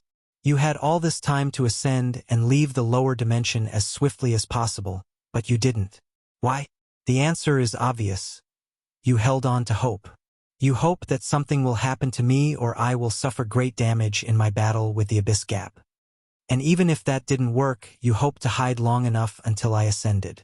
Then, the lower dimension would become yours to do as you please. Without me on your way, you can finally win. Wang Wei looked at him with pity. Do you think someone who has to rely on luck and hope can be my opponent? This is what I mean by you're too arrogant and greedy. Wang Wei sighed. What a waste. It would have been better had Mo Xingyun taken over your power instead. Although she's as greedy as you, she's way smarter as she knows when to retreat and does not have that pointless pride. What do you want? Mo Zun asked with gritted teeth. He had never felt so humiliated despite suffering countless failures since he proved the Tao. However, he controlled himself. As long as he was alive, there was hope, meaning he wouldn't give up until the very last minute. Nothing really, Wang Wei replied casually. I'll take what I want from you. I don't need your consent. I just wanted to put you in your place. What are you going to do with me? Mo Zun. An interesting fact about me is I've never made a puppet, at least, not a genuine one with my Tao. It's odd since my physique was literally called the Fate Puppeteer physique. You wouldn't. Be glad that you will be my first Fate puppet. Don't do this, Mo Zun said swiftly. Kill me, but don't humiliate me like this. He would rather die than be a puppet, so while saying these words, he tried everything possible to blow his soul. Sadly, he was completely sealed. Don't worry, it won't be painful or humiliating since it'll give you a new set of memories and personality, Wang Wei declared in a calm tone. His mummified body made his indifference even more terrifying. A projection of the river of fate materialized in the room before strings rushed into Mo Zun's soul. No, stop it. Wait, I know a secret that may help you. No, you don't. I do. It's a secret realm dash. All right, don't be so pathetic and accept your fate, Wang Wei said. With your luck and destiny, any secret realm you've encountered before dying will be useless to me. One of the strings of fate sealed Mo Zun's speaking ability. Then, even more strings combined together to form a new body for him, truly reviving him. The strings then weaved new memories and personality for Mo Zun. For the last step, Wang Wei targeted the latter's Tao imprint, leaving his true will on it to wipe out the mark at the right moment. What an excellent work, Wang Wei thought, as this technique was the highest form of enslavement technique since it even affected the heaven-devouring emperor's existence. Additionally, using the river of fate as a conduit meant that if someone of higher cultivation tried to revert the process, the river would give Wang Wei a slight opportunity to eradicate the puppet. From now on, you don't have a name but an identity, the first General Hell Lord or the Hell Court. Your mission is to gather the backlash or misfortune of the Heavenly Emperor era and ensure it lasts as long as possible. Once the Hell Court is fully established and you have full control of it, choose a successor, fake your death, and use a secret identity to secretly control the court. On the surface, your job will be to assist the Hell Lord in overthrowing my era, but your true objective is to ensure these people never succeed. Your mission will continue until the day your identity is discovered. On that day, your task will be to do as much damage to the Hell Court as possible before dying and send a warning message to the Tao opening sect. As soon as Wang Wei finished, the first-generation Hell Lord's fate line changed, meaning his entire future and fate had changed. He even acquired a few fate nexus. As you wish, Master, said the Hell Lord while kneeling on one knee. Good. Wang Wei nodded before waving his hand to summon the Golden God's armor. He changed the design before handing it over along with the continent that was the source of its power. This should be enough of a foundation. Thank you, Master. Wang Wei ignored him before once again summoning something from the void. The heaven-devouring Emperor's secret vault. I thought he didn't have a chance to create a vault before he was exiled, but it seems he was still cautious. Wang Wei destroyed the vault but immediately frowned afterward. He realized something that displeased him immensely. Chun Tong would definitely know where he hid his vault. Normally, this would not be a major problem since if someone wanted to kill him, especially a paragon, their projection would find his vault relatively easy. However, Wang Wei was in a unique situation. As long as he blessed his vault with his fateless status and his newly improved soul network, no ordinary paragon would be able to find his vault. Chun Tong has become a liability, so he must be dealt with. But how? Wang Wei thought, and as soon as he asked, he had an answer. The slaughter trial. Whatever method he uses to walk freely in the lower dimension while in limbo should be linked to that trial. So, as long as I exile the trial to the upper dimension, he will have no choice but to leave as well. Wang Wei would never have this idea before since he knew how low the probability of failure was. After all, he was dealing with a paragon, even a dead one did not change much. However, recent events have given him hope and courage. Let's wait until I'm healed and condense a third-grade golden body to deal with him, he concluded before focusing on the Hell Lord. He pointed his finger to leave a spell on its body. When the Hell Lord dies, the spell will activate and erase the heaven-devouring Emperor from history before his true will destroys his Tao will, thus permanently killing him. Oh, I'm already tired, Wang Wei complained before waving his hand to dismiss him, and the Hell Lord went to build his court. Meanwhile, Wang Wei still had a few things to do before he could focus on his retreat and healing. Firstly, he summoned someone from the sect to task them to begin recruiting people for his Samsara court. According to his agreement with the Stone Yama King, he should be the only one bearing the cost of the Samsara court for all 3,799 world communities. However, he wanted to see if he could pass his court to Li Jun after ascending. If it's possible, these people will be available to start working immediately. The next thing Wang Wei did was to send a clone into the source chi space to use his chi spirit ability to search for special chis that would help with his healing. A part of why he predicted he would only take 200 million years is because of this ability, and if he can find some rare energies, the time might shorten even more. He then summoned the second-in-command of the Fate Shadow Guard. This person was a familiar face, a man called Zhang Jing. He was the assassin with the innate space technique and a talentless sister that he doted on.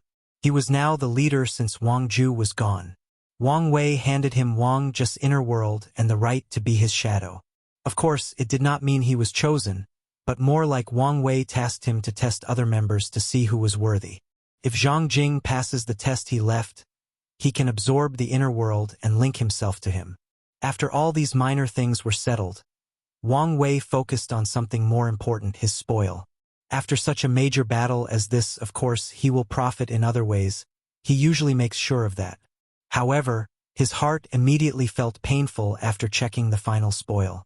If you find any errors, ads pop up, ads redirect, broken links, non-standard content, etc., please let us know, report, so we can fix it as soon as possible.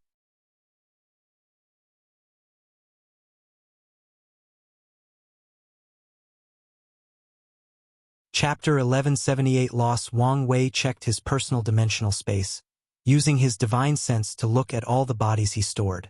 During his fight with Old Man Nether, and before the explosion destroyed everything, he saved a few bodies of those creation lifeforms to use as resources later. If that bastard didn't blow himself up, I would have access to hundreds of bodies, Wang Wei thought with gritted teeth. His heart pained every time he thought how much he had lost due to the bastard Old Man Nether's ruthlessness. Every time he thought about how much benefit he lost, he thought about reviving that bastard Old Man Nether and killing him again. There is no point in being angry, so let's calm down, Wang Wei thought before summoning a sealed sword. This creation lifeform should be a decent material to build my Empyrean artifact, but it's not enough to create an ultimate tier artifact. He put the weapon away before focusing on these bodies. The next problem is how to deal with these bodies. I doubt Elder Dan or Yen Liling can process these bodies. Maybe Liling can after using an illusory Empyrean Ascension pill, but Shell also need to create new Empyrean formulas. He frowned for less than 10 seconds before realizing this was not his problem. Yen Liling should be the one stressing about this. Anyway, she loves a challenge. He waved his hand to send the bodies for her to deal with. With a thought, 108 phantoms manifested before him. Anger flashed in his eyes as he looked at his future Buddha selves for the first time. His biggest loss in this fight was the 258 future selves. Many of his plans were calculated using the cultivation speed of the 356 selves, but now he had permanently lost 2/3 of it. And since they were sacrifices, even using merit will not restore them. On top of everything else, he wasted such a tactic as summoning strength from his future self on someone like Old Man Nether. From now on, once he's in a bind, Wang Wei knew Grand Dao would not allow the same tactic again. Old Man Nether is dead. But Cthulhu, don't let me get my hands on you. I promise you, you'll be the first cosmic horror to feel fear. Wang Wei exhaled to calm down. Now that he had suffered such a great loss, he needed a way to make up for the cultivation boost. This should be on the agenda. Wang Wei left the throne for his cultivation room and activated all the formation before swallowing Yen Liling's pills. Time passed and Wang Wei focused on healing. Normally, people would not bother him unless it was an emergency. But he did receive a communication talisman that indicated his presence was needed. Why did someone contact me? It's only been 1,500 years outside. He frowned while checking the talisman. Hong Meiling wants to ascend? Wang Wei sent a projection to the throne room before summoning her. He guessed she wanted to see her master, but wasn't this a rush? There is no need to panic, Wang Wei reassured. After the war, our little contradictions are now water under the bridge. Hong Meiling secretly sighed in relief. Although she wished for that to be the case, she did not want to have her hopes for and then to be wrong. What brings you here? I'm leaving, she announced. So soon? There is nothing left for me here, she replied. The lower dimension is united, the world is at peace, and the people are happy. It's time for people to start the next stage of my life. Plus, I want to see the master. I understand how you feel, but listen to me and don't leave yet, Wang Wei advised. I'm going to hold a Dao banquet and invite all the immortals of the lower dimension for a Dao discussion. Hong Meiling's eyes immediately lit up. You should understand how much such an event will benefit your future cultivation. Hong Meiling was immediately tempted. However, she also felt conflicted because the idea of seeing her master was exciting and something that held sentimental value to her. You've passed your master's test, so she will acknowledge your status, Wang Wei added. However, from what I know about her, she's very strict.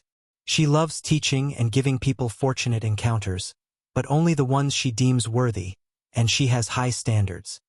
You'll probably be tested after ascending, and your result will determine how much status you have in your eyes. So, staying to improve your foundation is your best option. You may have a point, Hong Meiling nodded. Can you tell me more about her? Wang Wei sighed. I would love to, but I doubt I know as much as I think I do. I see. Hong Meiling understood the implications behind these words as they confirmed some of her theories about her master's relationship status and situation. The two talked briefly before Hong Meiling returned home. Wang Wei accessed the dream world and sent a server-wide announcement. Supreme Emperor Wang, I will be hosting a worldwide Dao banquet. There will be food, wine, and music unlike anything you've ever experienced in your life. All immortals are invited, so prepare your sermon beforehand to not embarrass yourself before me and your peers. The banquet date and location will be announced a month in advance. Wang Wei looked at this message and nodded in satisfaction. Normally, this kind of announcement is written by the Dream World's system, so they are in a cold and indifferent voice. However, he chose a written form similar to Weibo or Twitter. He even shamelessly gave himself the title of Supreme Emperor since he found 3-realm Emperor mouthful. This announcement should prevent or delay some people from leaving early, Wang Wei thought before disconnecting himself. His gaze scanned the endless void, focusing on all the Taoist lineages. Unsettling, Wang Wei thought. Mithraea made her move with the Western Pure Bliss land, but Supreme Unity was quiet.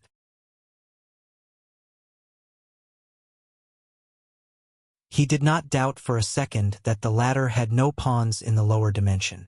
As long as any Taoist lineages existed, Supreme Unity could use them, primarily their Qi luck, to intervene. Wang Wei even thought of eradicating Taoism before realizing it was pointless, since someone like Feng Heng would survive or appear with the destiny to revive them. With Supreme Unity having semi-control over true heavenly Tao, the process would be accelerated compared to Mithraea or what Feng Heng went through. More importantly, he saw no point in antagonizing a half-step transcendent. Yes, they were enemies, but that differed from directly antagonizing the latter. However, his quietness bothers me, Wang Wei thought. Things have been proceeding smoothly, and the overall situation seems to be to their advantage. However, the more so that was, the more wary he became, and Supreme Unity's lack of action or presence screamed that something major was about to happen, that his next move would not be simple. My theory was they were preventing each other from interfering in the lower dimension because of fear of allying with Death Reverence or the Outer Gods. However, no one showed up when I eradicated the Death World, and Mithraea supported my side in eradicating that eldritch creature. So why didn't Supreme Unity make a move? Could it be that he still has a bit of empathy remaining, so he won't go as far as allying with outsiders? Wang Wei frowned before shaking his head, as all signs showed this was unlikely. Supreme Unity's character profile indicated that he had lost his humanity, becoming a machine-like entity that would do everything and anything for power. His lack of actions could be for myriad reasons. That creature was not as valuable as I think it is for someone of his level. Cthulhu is one of the 13 taboos, so maybe there are consequences for allying with it. Supreme Unity used true heavenly Tao, a sub-branch of Grand Tao, to gain his strength. It's possible that he would be stripped of his power if he had any connection with an outer god. Another possibility is this was a calculated move. He gave up interfering now to not reveal his hand, and once he acts, it will truly be a severe blow. Wang Wei grunted. In conclusion, I am missing too much information to make any reasonable deduction. He shook his head as he put these thoughts behind him. He focused on Han Shun, the first monarch of the Great Jin dynasty, also known as the human emperor's new pawn after Song Jiaolong. Another person who showed no signs of making a move, Wang Wei thought. He expected some reactions from the human emperor after he gained the Three-Realm Emperor title. However, this is probably due to the current restriction of the lower dimension. I should be on guard against the Qin Saint Court after I ascend. He dispersed the projection before continuing his retreat. If you find any errors, ads pop up, ads redirect, broken links, non-standard content, etc., please let us know, report, so we can fix it as soon as possible.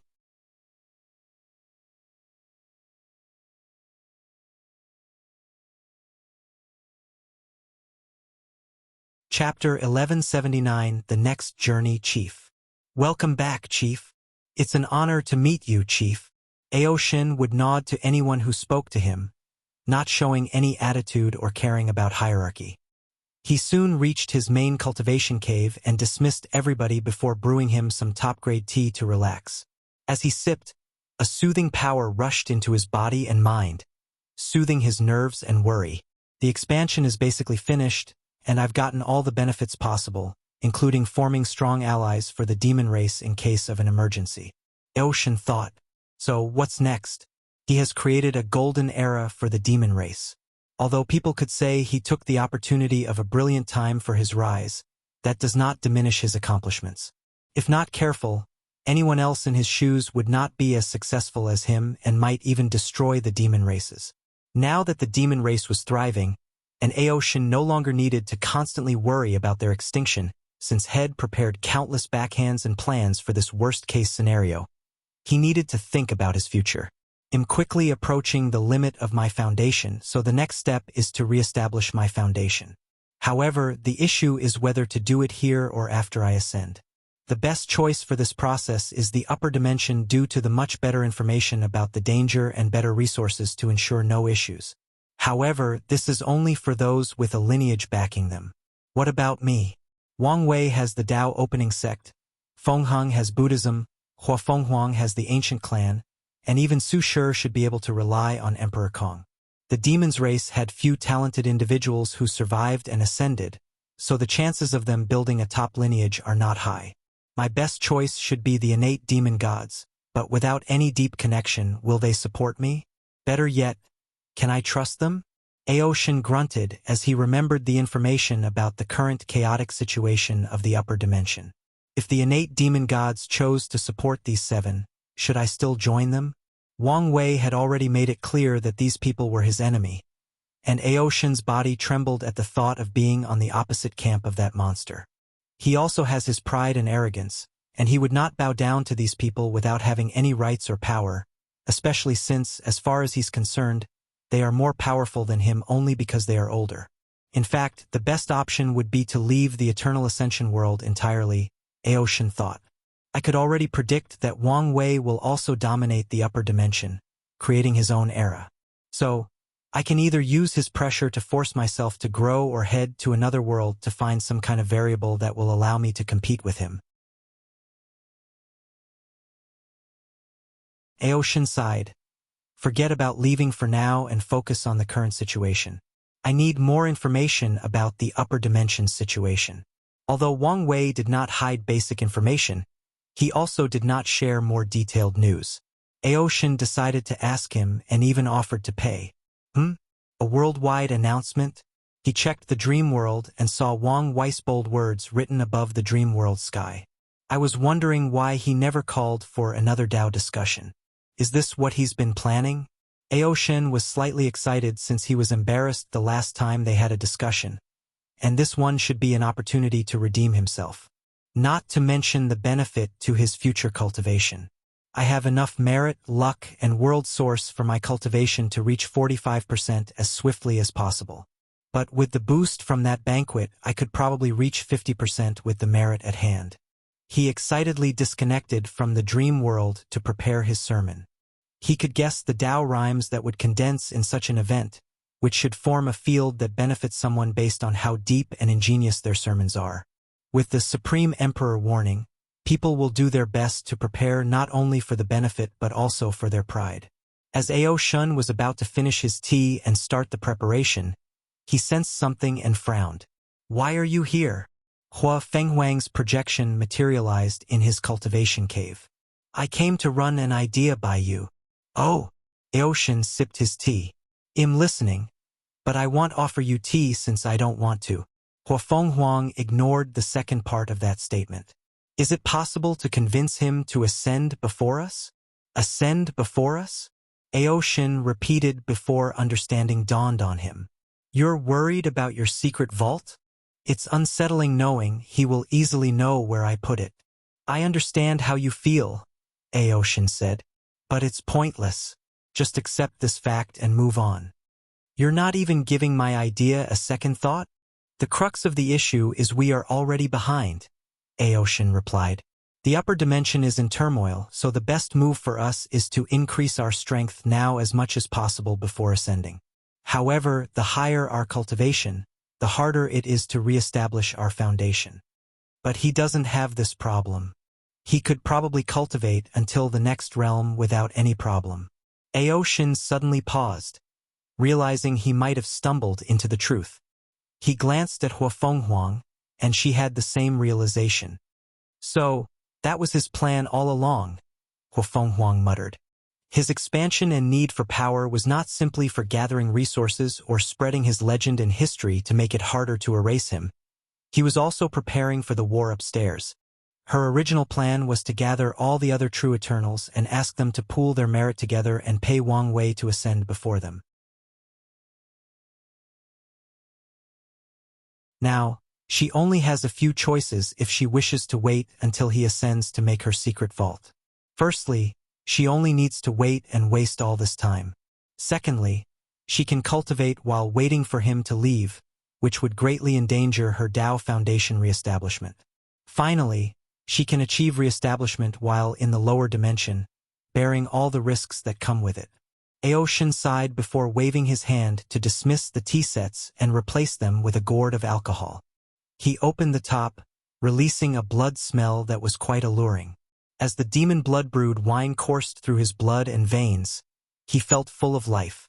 Whenever we think we've figured him out, he reveals that he's more complex, just a profound abyss with no end. While we can barely think 5 steps ahead, he's thinking dozens, if not hundreds of steps. It's truly horrible to be born in the same era as that man. Is this a sign that you're giving up? Hell no, Aoshin denied. Didn't the sages say that trying to conquer an impossible mountain was a worthy pursuit as long as you don't give up? Plus, I haven't fully admitted that he was an insurmountable obstacle yet. It's good that you still have some spirit.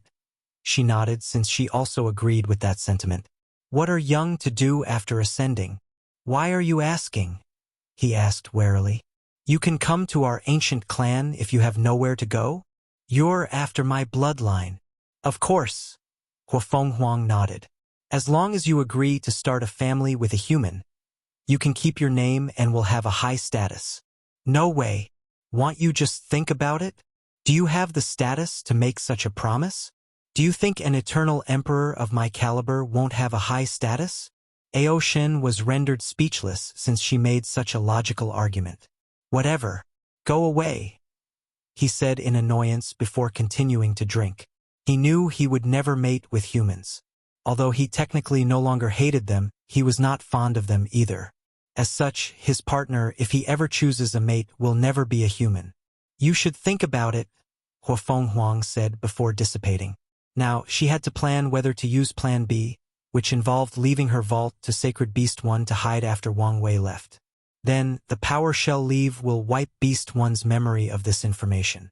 The issue with this plan is that too many things could go wrong with Sacred Beast 1 that could ruin her opportunity to have a vault in the first place, including methods of retrieving her lost memories, infighting in the ancient clan that reveals the news, or Beast 1's sudden death before hiding the vault. Huafeng Huang did not know what to do, and this decision kept her at night, even making her slightly paranoid. If you find any errors, ads pop up, ads redirect, broken links, non-standard content, etc., please let us know. Report so we can fix it as soon as possible.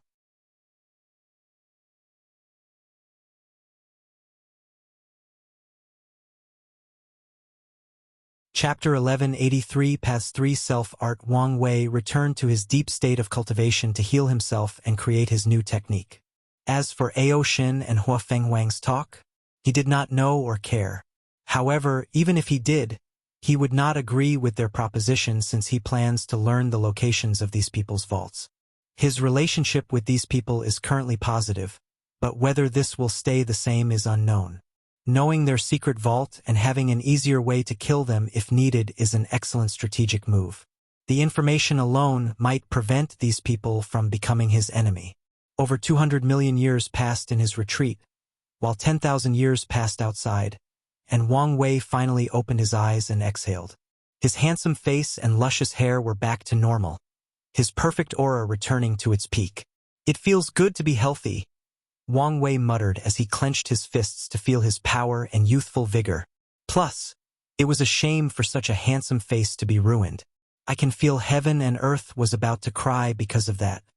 Wang Wei smirked to himself, thinking it was another shame that no one was here to experience his comedic chops.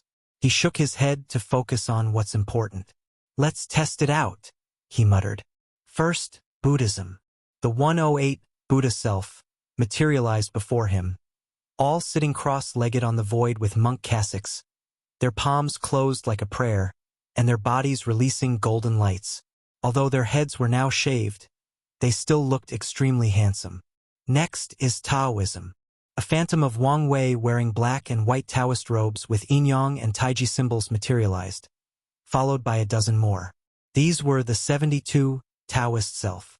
Lastly, it's the devil. The last summon was the 36 devil self, and they were the odd-looking ones in the group as they were not uniform. Some devils had red eyes and hair, others had purple hairs, some had horns and fangs, and some had animal parts. Generally, they looked heterogeneous. Now that it was completed, let's test out its full power, Wang Wei muttered as he closed his eyes to understand his fate grand Dao source.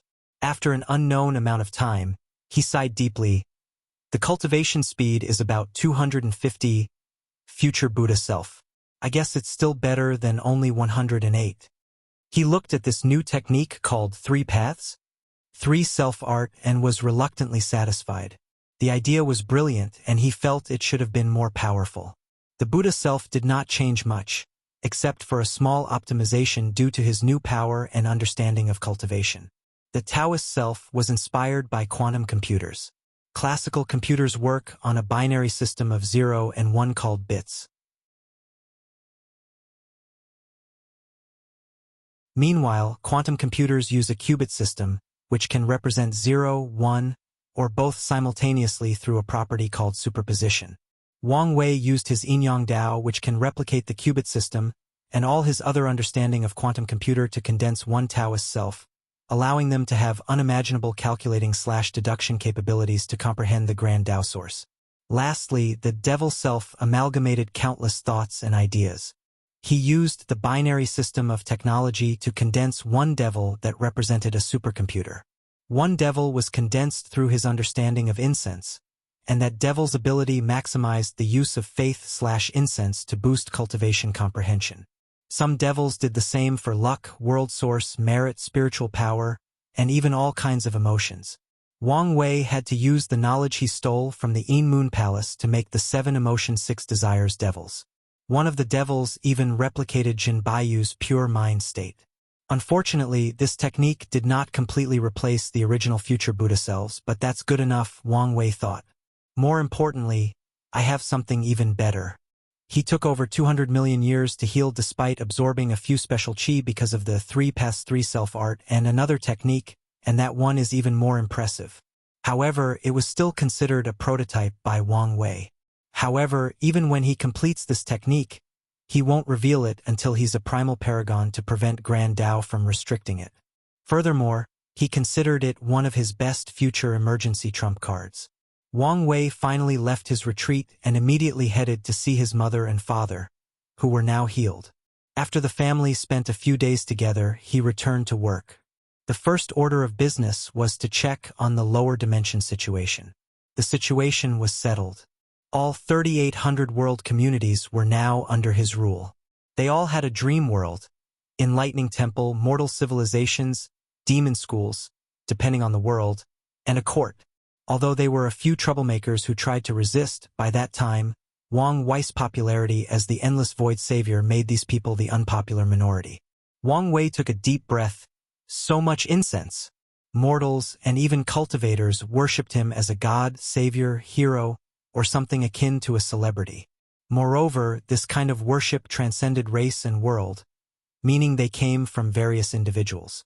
Additionally, some mortals have worshipped him for generations. Although mortals now have a longer lifespan than before, 10,000 years, even more in some worlds, was still a long time for them. Truly a brilliant era. Wang Wei muttered as he closed his eyes, sensing the expansion of his existence. He would love to see the face of the sucker who could push him to the stage of trying to erase his existence. His next destination was a meeting with the internal and foreign affairs managers to understand in detail the changes that had occurred since his absence. After dealing with those boring politics and paperwork, he visited Su Shi for a small chat before checking on Dong Lifen. "How have you been? I feel like we haven't had a good chat in a while," Wang Wei said as he invited her to tea and a meal in the court's garden. "You've been busy, and I understand that," Dong Lifen replied, accepting the tea he served. "I think you've settled pretty well, right?" "Indeed." Dong Lifen. "Initially, I was a little nervous despite everyone being kind and generous. However, I think I've been completely incorporated into the sex system." Dong Lifen's reservations have long been gone, mostly because of the peaceful feeling she gets knowing such a powerful sect was protecting her at all cost. "What about your husband? Have you found his reincarnation yet?" "Not yet," Dong Lifen replied before remembering something. "Can you check for me?" "No problem." Wang Wei used his status as the Three-Realm Emperor to check but soon frowned. "Is something wrong?" she hurriedly asked. "Oh no. He's not yet reincarnated. but he's been designated to be reborn in a scholarly emperor lineages in the upper dimension with 3 great emperors. Do you want me to change it? I still have this right. The upper dimension is unsafe, but that family seems the perfect place for him. Plus, I worry there might be other complications. How about I reincarnate him into the Wang clan? Wang Wei suggested. Want to tie me up even deeper? She said, glancing at him scrutinizingly. I'm not hiding it, Wang Wei admitted. It's not the worst idea, Dong Lifan mused. After you leave, some people might make trouble for me based on the issue of loyalty. A husband from their clans would stop this in advance, even securing my status. More importantly, he will have great talent if born in the Wang clan, meaning I won't have to worry about his cultivation. All right, do it.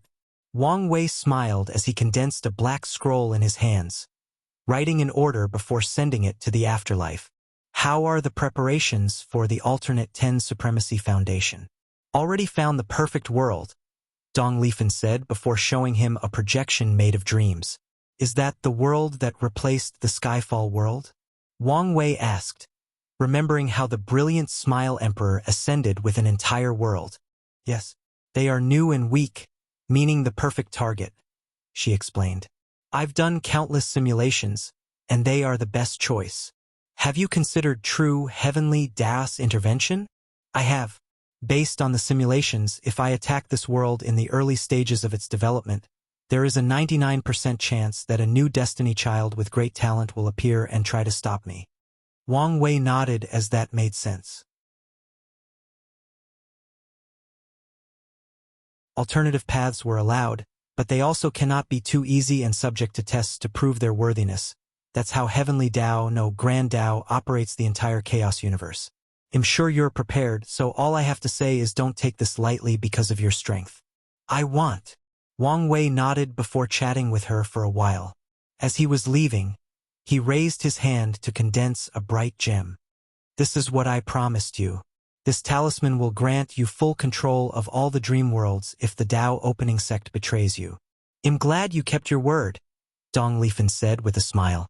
If you find any errors, ads pop up, ads redirect, broken links, non-standard content, etc., please let us know. Report so we can fix it as soon as possible.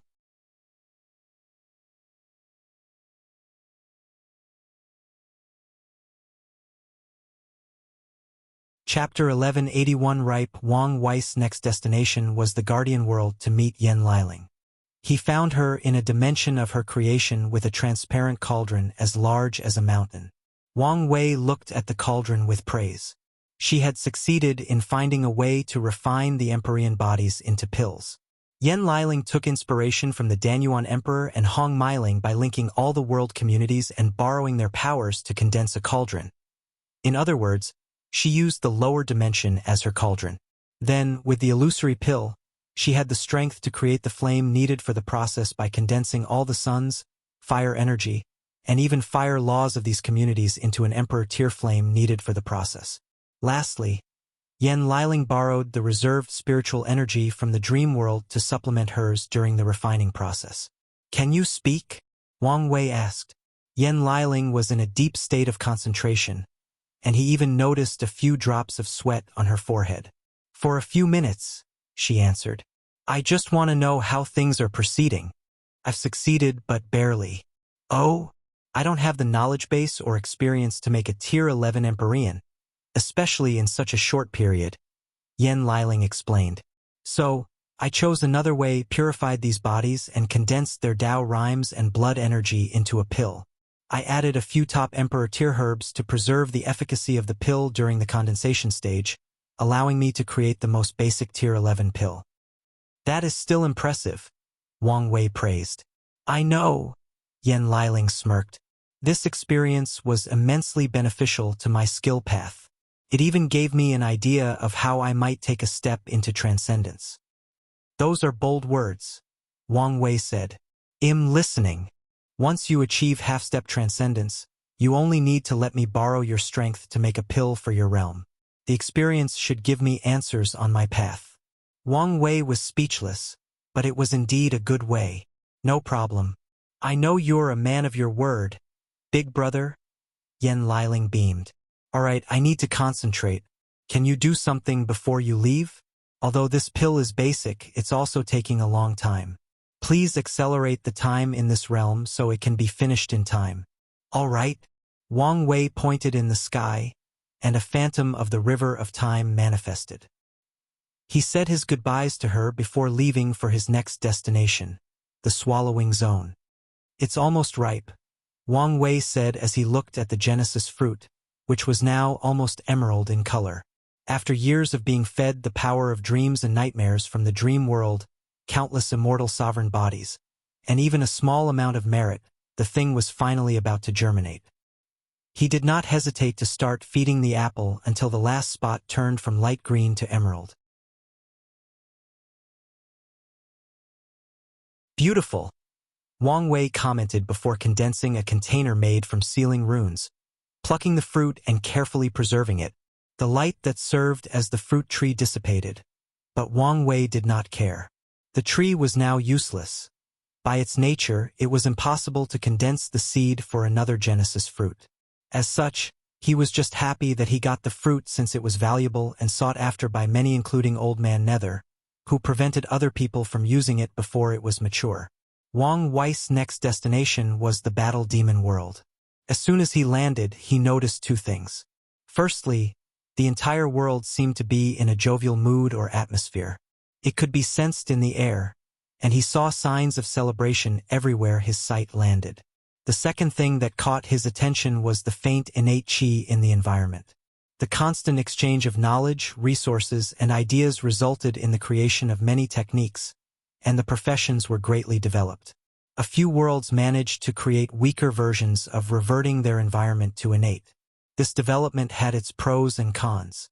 The pros were the further development of these worlds, including the revival of the innate demon god race.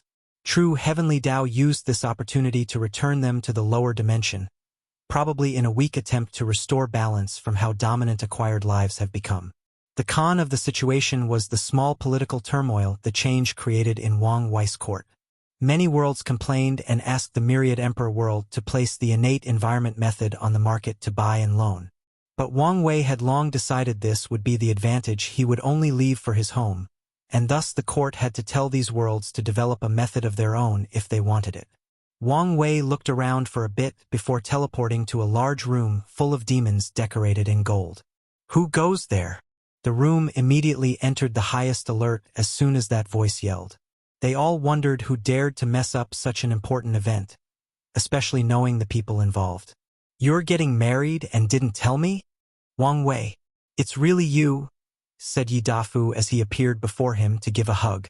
I wanted to invite you, but the news in the dream world is you're in deep seclusion, probably recuperating after the war. I could have sent a projection.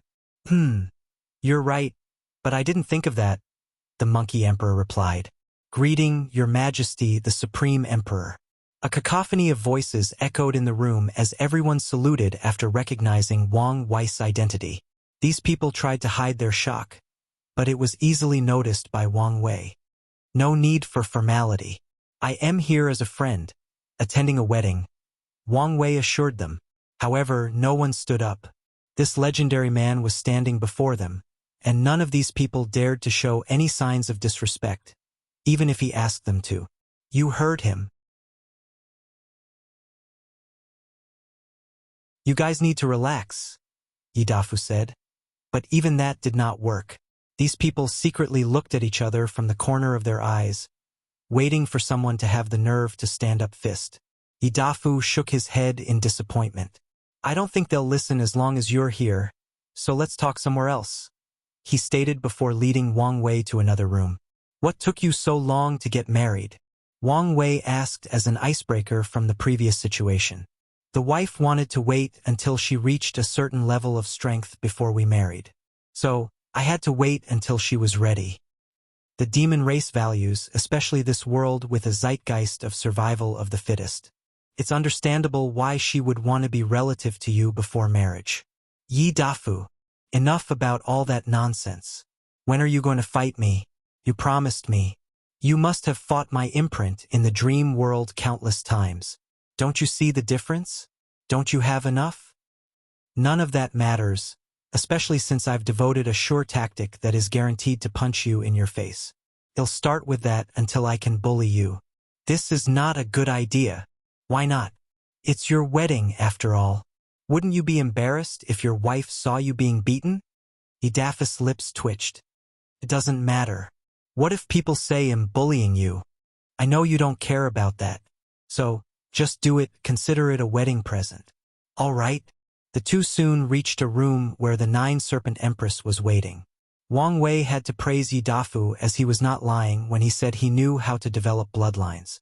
They had a small discussion and Wang Wei learned about demon marriage customs. For example, gold is the main color for bloodline union celebrations instead of red, which is used by human weddings/Dao companion ceremonies. There are two ceremonies in the bride and groom's tribe/world. They do not salute their parents, each other, and heaven and earth. Instead, they swear to their bloodlines, tribes, and ancestors. After the discussions, Wang Wei did not stay long. He fought with Yidafu, who was miserable, and his plan failed. Wang Wei still left a gift in the form of a few valuable emperor pills and blessed the couple with a fated lover fate line. He knew Yidafu was planning to ascend soon, probably right after the Dao banquet. Luckily, the monkey said his ancestors were doing well in the upper dimension, meaning he should have a backing to protect him during these tumultuous times. And I've seen a few complaints about the length of this arc. Please know that it is wrapping up, as there are no more twists or plots to extend it. However, I also need to take my time to wrap things up before starting the next saga.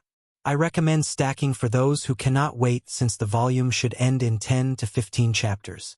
If you find any errors, ads pop up, ads redirect, broken links, non-standard content, etc., please let us know, report, so we can fix it as soon as possible.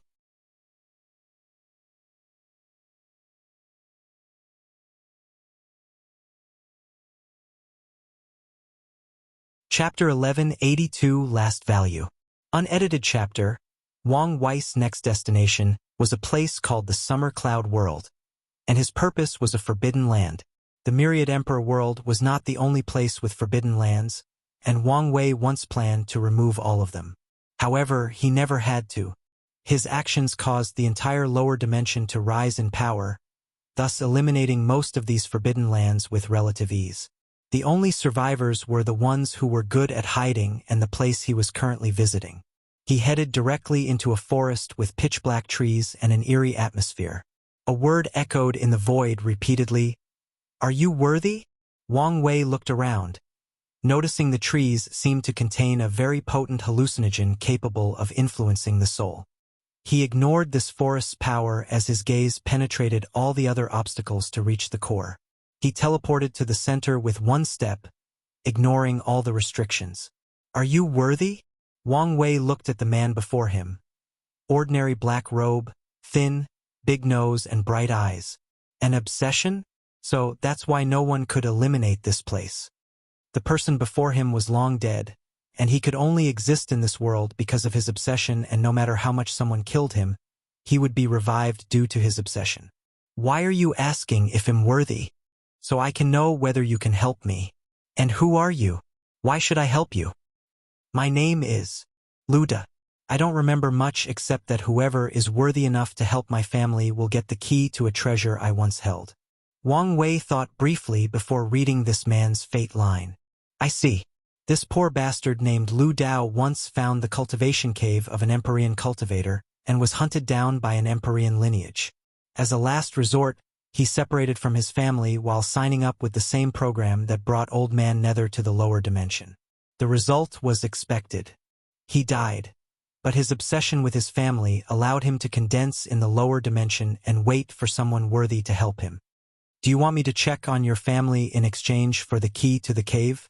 Wang Wei asked.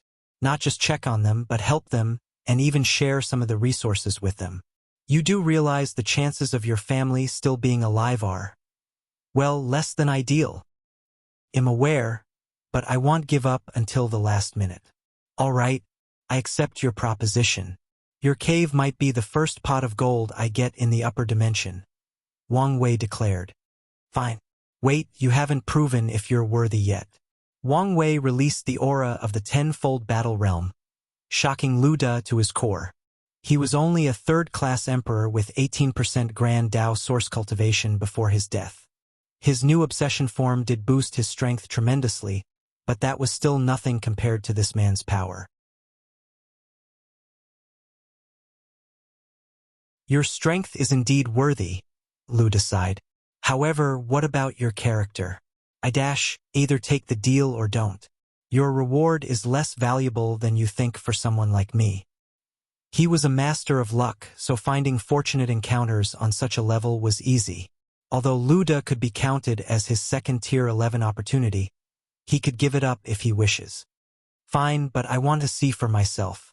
Lu De turned into a black jade, and Wang Wei could sense his obsession attached to it. He waved his hand to put it away before waving his hands to kill all the remaining forbidden lands still hiding in the lower dimension. He teleported outside an interesting continent floating in the void. He looked at this place with strange gazes. He had come here, but it was not him. Lord Chintong, I'm here for a visit. Come in, said a voice, and Wang Wei entered the empty slaughter trial, following the voice to a beautiful white cabin by a lake. Chun Tong was waiting for tea that had already been prepared but had not been served. I wasn't expecting you. Chun Tong was genuinely puzzled by this sudden visit. Wang Wei calmly served him tea before pouring it for himself and sipping. Excellent tea, he thought to himself. I came to invite you as a special guest to my Dao banquet, he stated. Before you can reject, I know this event is child play to you. If Wang Wei had to make an analogy based on his life on Earth, the Dao banquet was as if all the top physics students at Tsinghua University were having an intense discussion that every other student could not fathom. Chun Tong would then be a world-renowned physicist who has won the Nobel Prize and countless other awards and has been in this field for over 40 years. However, this event might be useful to you. How so? Chun Tong calmly asked. You saw it for yourself. This generation is, without a doubt, the greatest since the lower dimension's existence. Everyone present at the banquet will have great luck and destiny. They might even be the next golden generation. Those are bold words, but I see where you are coming from, Chun Tong nodded. If he could form some karmic relationships with these talents through preaching, it would indeed greatly benefit him later down the line, especially since he has a special method for revival that relies on luck and destiny. So, you agree? I don't see why not. I'm glad to hear, Wang Wei replied with a smile. They chatted for a few more minutes before parting. I was right, Wang Wei thought as he teleported home. Nothing he does is ever simple, and that was also true of that visit. He wanted to know whether his guess about Chun Tong was true, that the slaughter trial was why his experience in limbo was so free and without many restrictions. Of course, it would be suicidal to try any kind of outward detection means before a paragon, even if he's technically dead.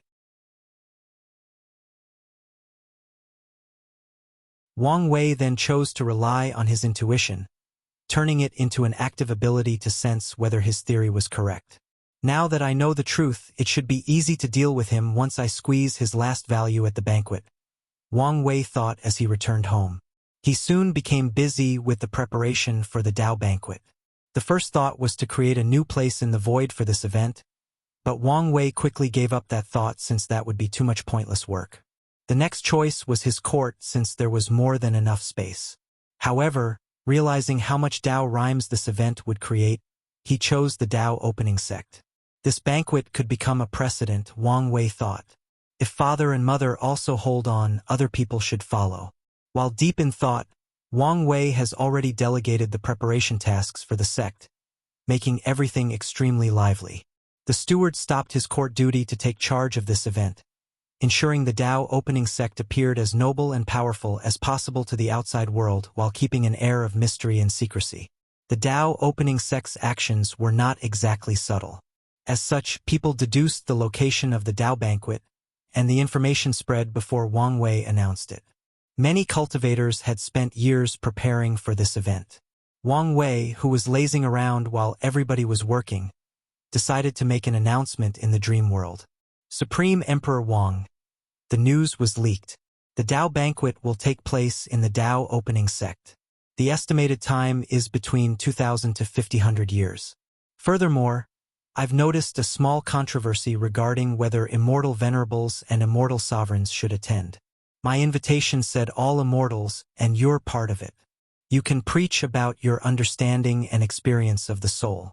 And if you feel the God Kings would do a much better job, talk about the relationship between essence, spirit, and chi. As soon as he finished his posts, it spread everywhere. The other paths besides the Emperor and Dao path felt relieved after seeing this announcement. They were joyous that the Supreme Emperor did not exclude them from this major event and immediately started preparing. Most of them regretted not using the former 10,000 years and wasted it on debating whether they were worthy or should participate. Why are you here? Wang Wei asked after disconnecting from the dream world. Some people came to me to tell you not to be lazy and help, Wang Wuxia said. It's the steward, isn't it? Why doesn't he have the ball to confront me? I'm just the messenger. Wang Wuxia shrugged. Wang Wei decided to meet Wang Qi before doing anything else. If you find any errors, ads pop up, ads redirect, broken links, non-standard content, etc., please let us know report so we can fix it as soon as possible.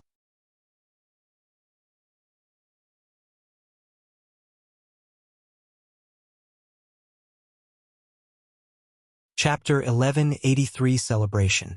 Wang Wei waited for Wang Qi in his transcending fate mountain, and the latter did not make him wait long. There were plenty of things to do, so Wang Wei did not beat around the bush and immediately started the conversation. How was the haul this time around? Excellent, but only because of the vast quantity. No Eternals? Only 3, Wang Qi replied. For this expedition, he brought the Heaven Chosens from the remaining 1,000 world communities that once belonged to the Golden God, so the ratio was low. What about Pseudos? 15, which is where most of our outcomes originated from, Wang Qi explained as he handed over the space ring. Wang Wei checked and nodded in satisfaction. Any noteworthy news? A few. Oh. Firstly, the war has intensified. The rebellions have started to attack the core factions of these parasites. I reckon there won't be any place of peace by the time you ascend. The parasite's long absence has made these people bold. However, we'll see who still has a fighting spirit once they are free and start fighting back. Wang Wei commented. Anything else? 2 things. Firstly, the celestial race might have intervened. Them? Yes, there has been a sudden increase in powerful insurgent chi on the market for sale. Although only Tier 10, the rebellion has bought many of them, thus increasing their military powers. And you think the celestial race is the one selling them? Those are the rumors. I guess I have to talk with Shishangyan, Wang Wei muttered. What's the second thing? I don't know if this news is important, but apparently, the most beautiful woman in the world will celebrate her ascension to the Empyrean realm. Many people are talking about it, wishing they could attend. Su Junyao. Huh? Sect Master. How do you know her name? Wang Qi asked. Then, he suddenly panicked after remembering something. Sect Master, you can cheat on the sect madam. Otherwise, I doubt you'll live long. Shut up. Don't you think I know this? I only know her name for some reason. Wang Qi sighed in relief. I know you're wise. Wang Wei waved his hand to dismiss this bastard who spoke too much. Wait. There is one more thing. What is it? Well, how I say this, I might have spoken too much to someone. Did you see her again? No, not her. I'm talking about the sect upstairs. Oh, I brought a group of human fiend god with me since it would be easier than ascending individually, and the sect thanked me. We had a banquet and they asked about you. I might have revealed that you hold the destiny to end the current era. Do you understand how much of a blunder you've made? Wang Wei asked. Although it would be relatively easy to deduce this truth after knowing what he's been up to, it was something else to tell the news, especially with the possibility that there might be spies in the sect. Sir, I know, but this was not an accident, but a calculated move on my part, Wang Qi swiftly said. I'm listening. I only told the news to 3 people, and they had to swear to Grand Dao. I ensured the oath's language was simple and direct to prevent complications, And all three of these people were Empyreans? Meaning the chances of finding a way to break it are minimal. You were indeed careful, Wang Wei nodded. Although he could see the flaw in this plan, for example, the branch in the upper dimension probably had ways for Empyreans to use power above their realms through things like pills, talismans, and arrays. Additionally, a sect with such a deep foundation might have more than one rare treasure to nullify Grand Daos oaths. What was their response? Wang Wei asked. They said they would support you in whatever way you wish, Wang Qi replied. I told them that with your personality and without the ancestors present, you probably want Wish to bring more trouble to the sect and limit your contact with them until you've achieved your destiny. You seem to know me well? Sect Master. It's my job to know you well, so I can serve you better. Wang Wei wanted to roll his eyes. However, Wang Qi was not lying. Wang Wei chose him for this job under great recommendations due to his observation skills and ability to make the correct choice in a dangerous situation. And over the course of their work together, Wang Qi has proven to be more capable than Wang Wei initially thought. What happened next? Wang Wei asked. They said it was fine if you want to limit contact. They will leave resource points scattered all over the world for you to use. You only need to activate your luck, leading you there. Resources point, huh? Did they say how much? They said it was up to you. If you want their complete support, that is fine. However, it is also fine if you only want some starting wealth and do the rest yourself. That is good news, Wang Wei nodded. Things would become much easier with the support of such vast wealth and manpower. Once again, you did a good job. Wang Qi, I believed the sect already rewarded you with what I promised? Yes.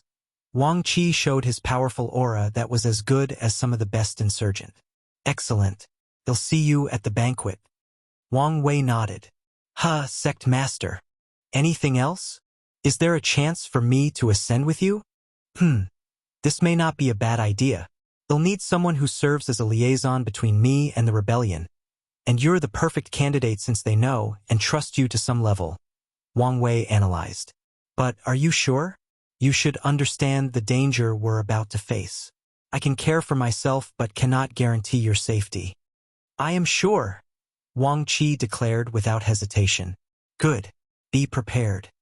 I will, Wang Qi said with a gleeful voice.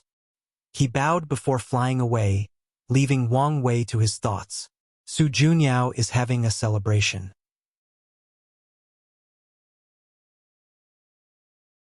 This is the worst time for this kind of thing. So, is she just stupid? Or is she planning something with this celebration? Interesting. This celebration is the perfect opportunity to meet and end this fated nexus. He looked in the distance before starting his work. He took the task of providing food and wine. Wang Wei had to prepare the best food and drink for over 100 million immortals, ensuring this banquet was worthy of his name. Once that finished, he headed to check on Li Jun. Big brother. You're here. Yeah. Wang Wei nodded. As the Three-Realm Emperor, he had no problem visiting any Samsara court as he pleased since they were technically under his supervision. Can you participate in the banquet? Or must I do something? No, I got permission. With no consequences? They've extended my time by 100,000 years, Li Jun replied. It's not a bad deal, Wang Wei nodded. Although he was suspicious of Li Jun's boss, there was no sign of anything nefarious going on, so he had to leave it be. Have you prepared your sermon? Of course. Good. In that case, I'm leaving. Can't you stay a little longer? I need to help your wife finish my pills. Oh, bring Su Ai. The banquet should be helpful to her and the child in her stomach. Oh, okay. Li Jun replied quietly, wondering whether this would cause him more trouble. Wang Wei ignored him before teleporting to the Guardian world, where he saw Yen Liling giving orders to many people, including Elder Dan and Miscellaneous One. Did they come to help you? Yes. I want to finish as soon as possible. No need to rush, Wang Wei stated. The banquet can be postponed if you need more time. It would look bad if you postpone. I don't care about that. For Wang Wei, people should follow his timetable, not the other way around. I know you don't, but it is still better to keep a surface-level good reputation. Wang Wei shrugged. Plus, I'm not in a hurry because of that. I have some feelings on how to update my Pill Sage Sutra, but I'm missing some enlightenment. This banquet is the perfect opportunity. That's good to hear, Wang Wei nodded. Well, I'm here and ready to help. What can I do? Well, use your amazing soul power to accelerate the process. Yan Liling immediately replied. Wang Wei followed her direction while also taking this opportunity to learn from her and increase his subprofession Daos that he's been neglecting. The process was enjoyable as he remembered his time infiltrating the Origin Pill Dao sect. By then, he only had to focus on refining pills, which he found relaxing and an excellent way to train the mind and spirit. With Wang Wei's help, the pills were refined after 700 years passed on the outside, so he officially announced the banquet would take place 300 years later, along with the rules. If you find any errors, ads pop up, ads redirect, broken links, non-standard content, etc. Please let us know, report, so we can fix it as soon as possible.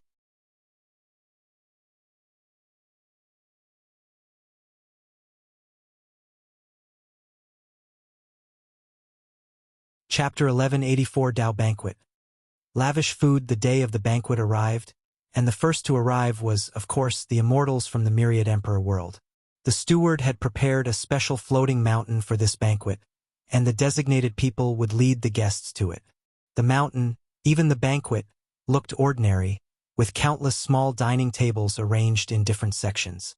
However, the beauty of this event was in its simplicity. The dining tables were made of purple sovereign wood, an emperor-grade material used for refining pills and weapons. The bowls, teacups, and wine cups shone with an unknown luster, and that's because they were made from dream dust, another emperor-grade material known to calm the mind and ensure the best cultivation state. The scariest part is there were 100 million of these things. Even if only a small part was required to refine the table and dining utensils, it was too extravagant. Furthermore, this was not the end. A pink tree that resembled a sakura tree stood towering at an inconspicuous corner of the banquet, releasing petals that enveloped the banquet. The tree's petals would temporarily purify the soul and increase comprehension. People could not immediately fly to the top of the mountain but must walk these beautiful purple stairs to the banquet. The stairs were blessed to condense a person's luck, giving them a temporary blessing that increased comprehension. Lastly, beautiful Dao music echoed in the background, and its effect was the same as the others, another boost to concentration and comprehension. Feng Hong was the first to arrive with 3 people following him, and a disciple led him to the emperor area, putting at the very front facing Wang Wei. However, the 3 monks with him sat somewhere else.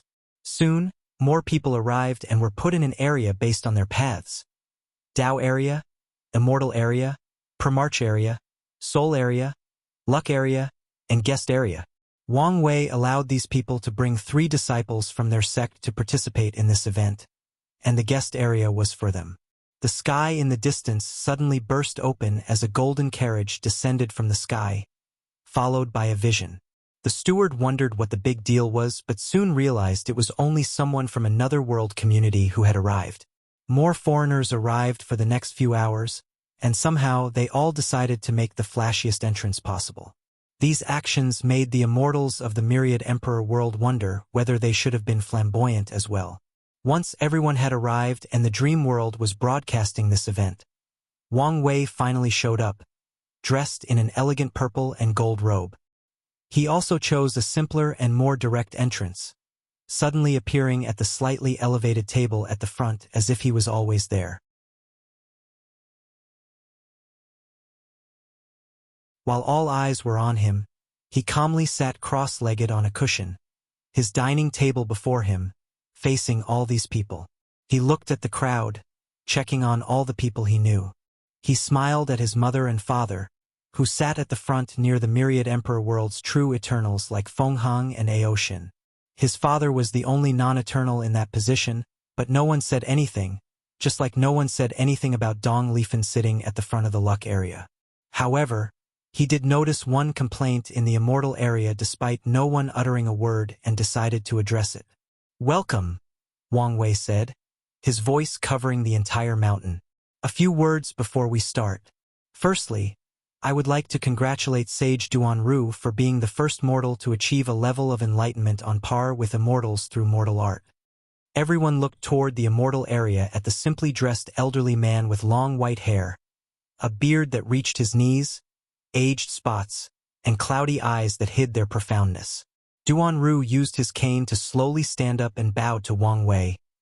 "Thank you, Your Majesty, for allowing me to partake in this momentous event."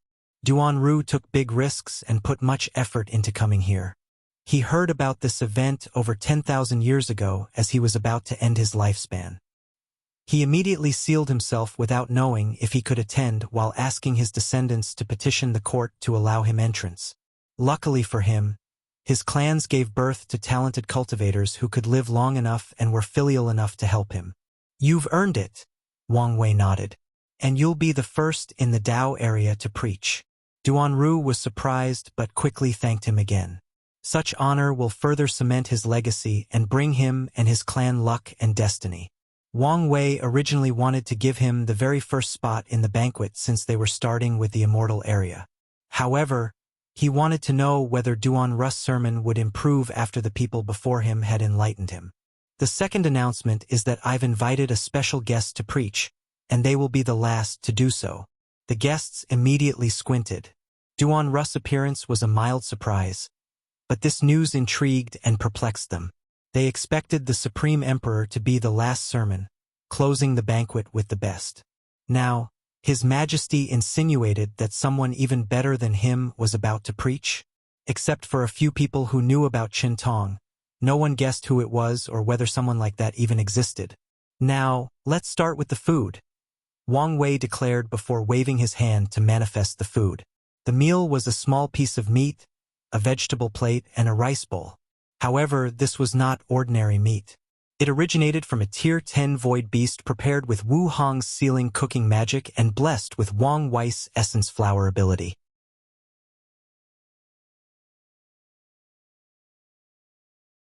In other words, everyone who eats will significantly increase their flesh-body cultivation. The vegetables were grown from a Tier 10 source beast that Wang Wei hunted, and its purpose was to heal hidden injuries and boost the absorption of the meat, allowing everyone to benefit even more from consuming it.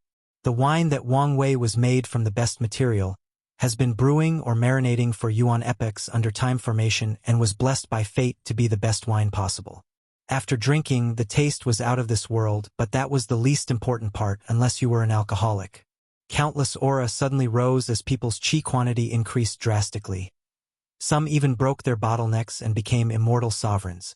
The immortals were not the only ones who benefited since the wine could also increase soul energy, meaning everyone, including the emperors and eternals, benefited from the growth of their souls, minds, and spirits.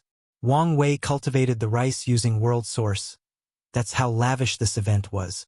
After eating it, the people present will enter their absolute best state. Any events, battles, or sermons could be affected by many factors like mentality, state of mind, and past experience. The rice ensures that someone enters their absolute peak state without internal or external influence. I recommend you eat the rice first, followed by the vegetables, and take 2 sips of the wine and leave the meat alone since your body cannot handle it, Wang Wei communicated to Duanru. He personally arranged this old man's meal to ensure he survived the entire banquet with his limited lifespan. "I understand, and thank you for your care, His Majesty," Duanru replied. The meat could be left for his descendants, but some small part of him felt unwilling.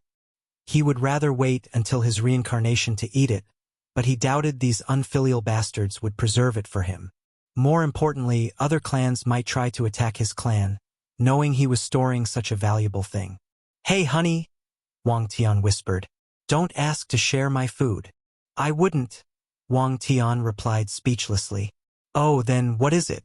How are we supposed to hold a banquet that compares to this?"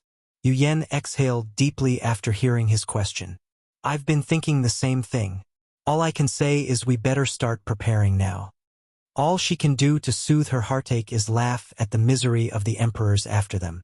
She wished she could see their stress as they tried to hold a banquet on this level and failed miserably. "This bastard really knows how to be extravagant," Wang Tian complained. We were lucky he only wanted a simple Dao companion ceremony. True. Wang Wei waited for everyone to finish with their food, their breakthrough, and helping their disciples to digest their meal. Kai Song, Jin Mengyao, and Li Wenling had other people helping them. He waved his hand to summon the tea. This is enlightenment tea brewed from the Bodhi tree with petals from the world tree used as assistants to prolong the effect. The people were shocked. The Bodhi tree was known for its effect of increasing comprehension and allowing a cultivator to enter a state of epiphany. Meanwhile, every petal of the world tree contained a world, and now it was used as an assisting material for this tea. This banquet was simply the definition of lavish. If you find any errors, ads pop up, ads redirect, broken links, non-standard content, etc., please let us know. Report so we can fix it as soon as possible.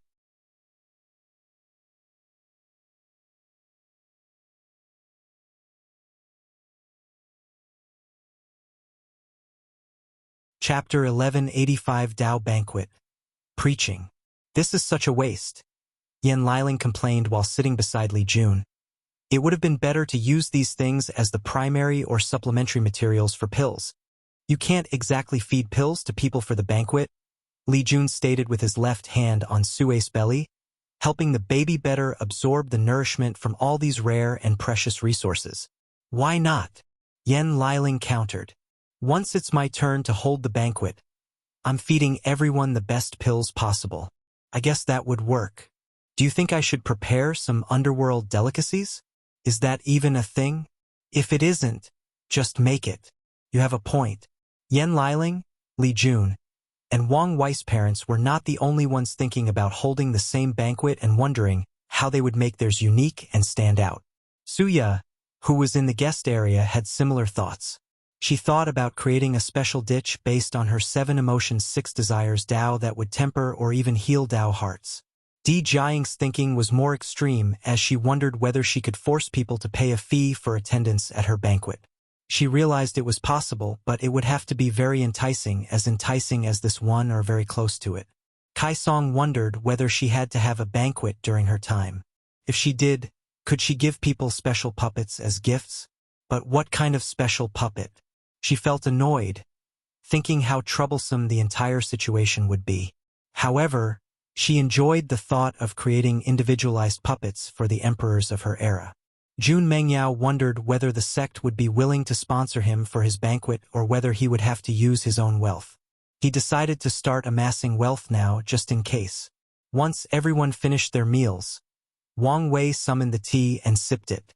Once everything had been drunk, he pointed to the sky to summon a phantom of the river of time that immediately turned into a formation.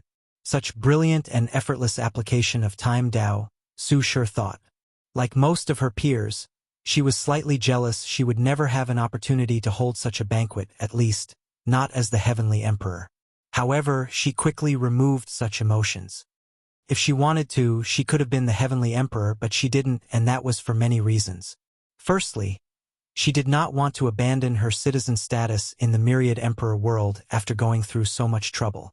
Secondly, and more importantly, she viewed the position of the other worlds as useless and less important than the one from the Myriad Emperor world. In her eyes, and the eyes of most of her peers, only the Heavenly Emperor from their home was the true Emperor, and all the others were poor copies. And if she could not have the original, she did not want any other.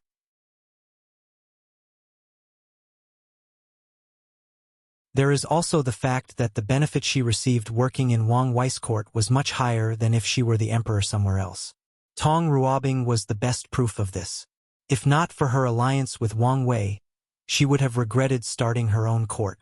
Su Shi shook her head to remove all these unnecessary thoughts from her head and focus on the event. I'm expecting this event to take a while, so I've accelerated the time in here to ensure not too long passes outside, Wang Wei explained. He could sense the agitated emotions of a few people who were wondering whether he had organized this banquet to eliminate all of them. As if I needed to go to such lengths to kill every immortal in the lower dimension, Wang Wei sneered. He did one last check to ensure no problem occurred during this significant event. He checked on the people to prevent anyone from having nefarious thoughts. He checked on the sect's mortal disciples and elders hidden by his power on floating mountains next to this one. Finally, he checked on the dream world's broadcast and the entire lower dimension. Wang Wei then cast a protective spell that contained all his powers that covered every corner of the endless void to ensure no one interrupted this meeting. "These are the rules," he declared. "Each sermon will be between 3 to 3,000 years, with a break between 3 days to 300 years after each sermon for digestion. The length will be decided by heaven and earth itself, based on the amount of Tao rhymes you condense." Everyone entered a high alert state. In an event like this, with the most powerful and influential people of the lower dimension, there is nothing more embarrassing than having a short sermon.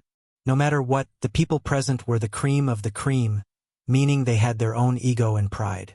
However, they could do nothing about the rules now, and they can only hope their sermons are not subpar. "We will begin with the immortal paths. The first 1,000 preachers will be normal, followed by 1,000 swordsmen, then 1,000 professionals. We will repeat this pattern. The first professionals to preach are the alchemists. Once there are no immortal alchemists, it will be the array masters, weapon makers, talisman refiners, and the puppeteers." Many people were immediately not happy that swordsmen had their own category. However, Wang Wei did not care. Swordsmanship was the most popular weapon Dao, and their population was enormous compared to others. Sword Dao was not the most powerful simply because of the weapon, but because there have been so many swordsmen throughout history that the Dao has been elevated to a higher status due to how many skills, techniques, and scriptures were written. "Once it's my turn, the spear will have its own section, and I'll make sure it has earned that position," Jin Mengyao thought with great dedication. Wang Wei waved his hand to assign numbers to the immortals. "The first and last sermon will be chosen by me, but the rest will be randomly selected. Once it's your turn, you'll receive a direct message in your mind. We will start with Immortal Jin Yi from the Red Sea world." A mass of clouds surrounded a scholarly-looking middle-aged man, elevating him 5 meters above the sky. He bowed to Wang Wei before immediately starting his sermon. "Essence, spirit, qi. The essence of life and cultivation. The immortal path is also called the qi path, making it seem like qi dominates the other. But that's wrong. Heaven and earth is all about balance, and the same principles apply to the qi path. The only difference is that we use qi as the primary source to supplement our body, essence, and spirit, mind, or soul. This is." As Jin Ye's words echoed throughout the mountain, Dao rhymes condensed from the sky, appearing similar to runes and beautiful music.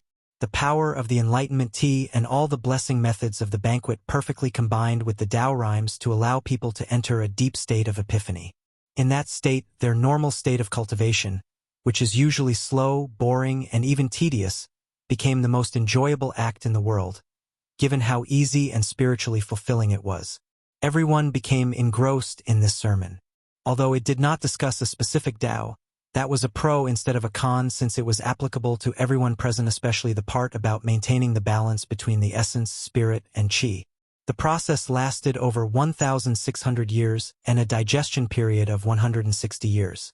Once everyone woke up, they felt it was too short. One of the reasons cultivation in the lower dimension is so slow is the lack of conversation and exchanging ideas. It's also why the dream world was so successful. This banquet was even more direct in its approach, putting everyone together and forcing them to discuss cultivation and the Tao without any restraints or care of status, wealth, power, or faction.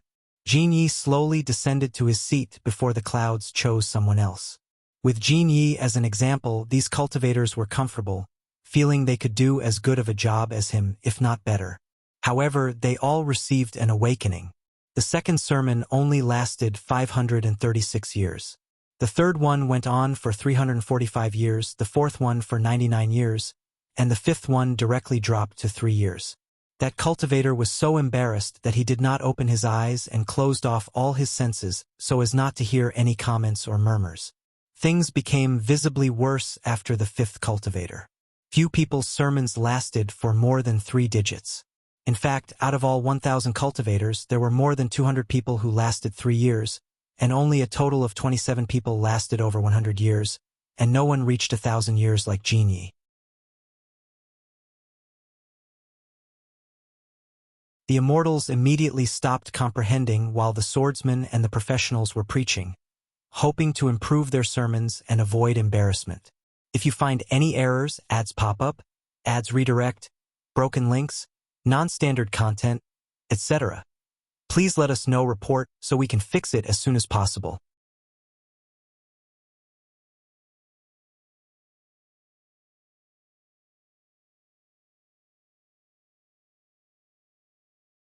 Chapter 1186 Tao Banquet.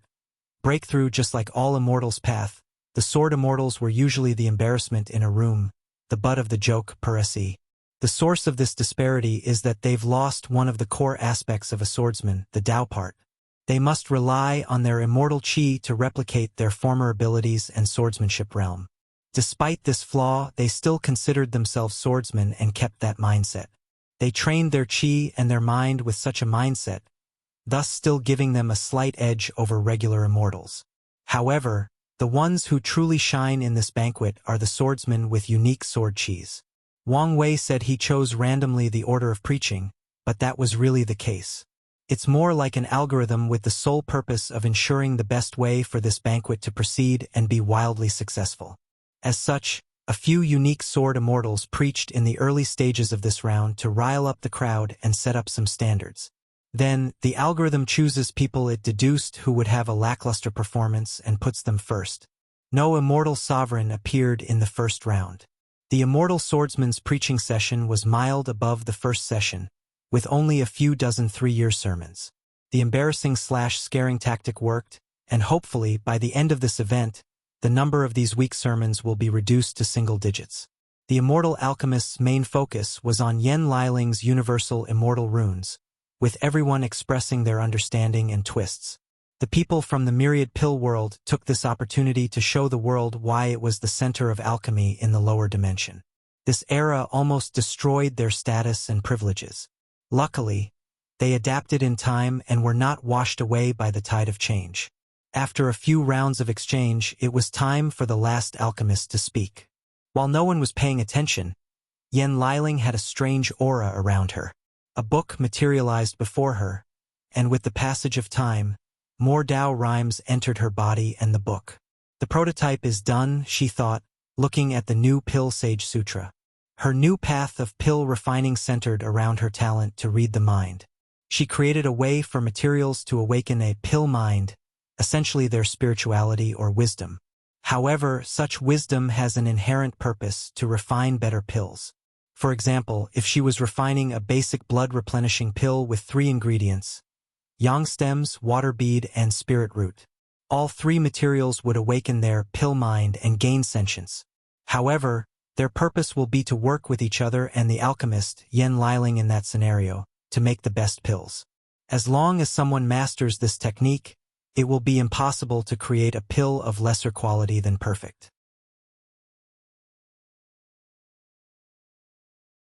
And in a skilled alchemist's hands, it will be relatively easy to create true mortal perfection pills, not just the perfect quality dictated by the Alchemy Association. The next step is to take inspiration from the origin pill flame that can refine everything. Yen Liling thought. Her idea is that even if she awakened the pill mind on a non-alchemy material, it should slowly change its nature to become an alchemy material. To succeed, I must add a small portion of good fortune Tao. Creation would be best, however, that can be added once in an Empyrean using the Grand Mist Wheel. There was no need to incur the wrath of heaven by becoming an outlaw when there were alternatives. In getting over myself, there are still some problems. Yen Liling had to control herself not to get too far ahead. There were still some problems with awakening a pill mind for immortal-grade materials as they actually resisted the destiny granted to them. Currently, she has no problem controlling immortal and Tao-grade materials, but based on the simulation in her sea of consciousness, even the weakest Emperor-grade herb will revolt against her control. Because of this issue, she couldn't even tackle the most brilliant aspect of this technique, the alchemy mind. Yen Liling did not simply want her materials to gain wisdom, she wanted them to be born with an excellent talent for alchemy but also with vast knowledge and experience. Upon completion of this level of the Pill Sage Sutra, Refining any pills will be like all the materials were as talented as her and devoted to helping her refine the best pill possible. Such an idea sounds absurd, but Yen Liling already has a direction, Fate Dao. The process of the materials awakening their alchemy mind will involve them sharing fate with her, thus acquiring their talent and knowledge. In fact, this is not even the final form of this scripture. Based on Yen Liling's imagination, the materials should awaken not only her alchemy knowledge but also other people and, if possible, the knowledge of true heavenly Tao. However, her idea for that stage of the scripture is only vague. She knows she might have to defeat other alchemists to build a database and add Heaven Tao to the mix. However, the small bit of Fate Tao added already made cultivating this technique a virtual nightmare. She could not fathom how many people would be able to cultivate it once it was truly finished. Regardless, she was happy with the outline she currently had and was more confident in walking the path of skills to achieve transcendence. Yen Liling readjusted her mood and concentrated. She was saddened that no more alchemists would preach but took comfort in learning by comparison to other professions. She also looked forward to alchemists from the other path. The sermons continued, and soon the first person to reach 2,000 years appeared. To no one's surprise, it was an immortal sovereign.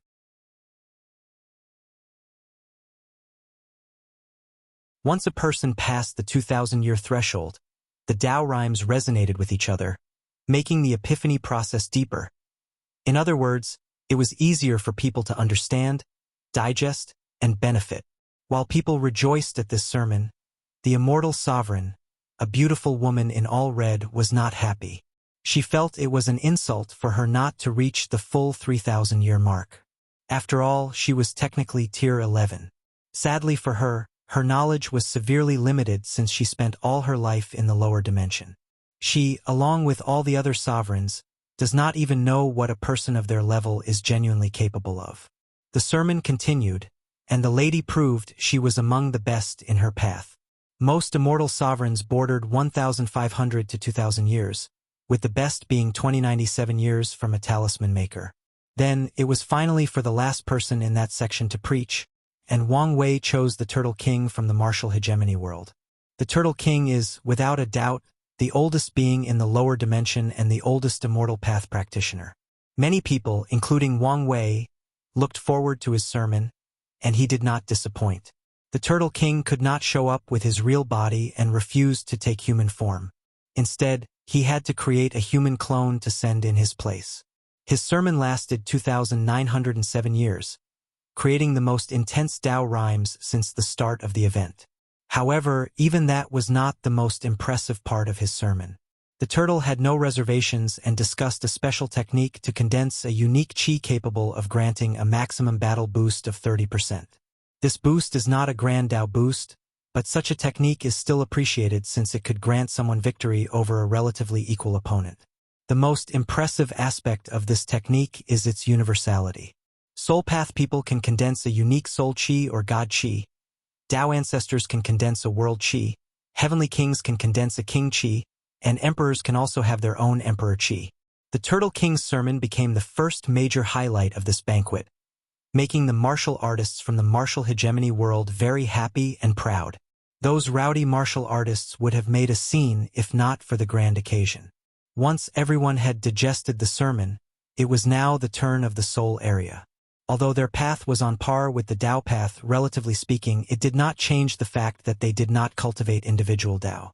The luck area with the heavenly kings had the least number of people and appeared to be the group that should be next. However, they had their own Tao. In essence, the fortune path was an alternative to the Tao path. The heavenly kings used the luck from a dynasty to bear the power of the grand Tao source, while Tao ancestors used an inner world.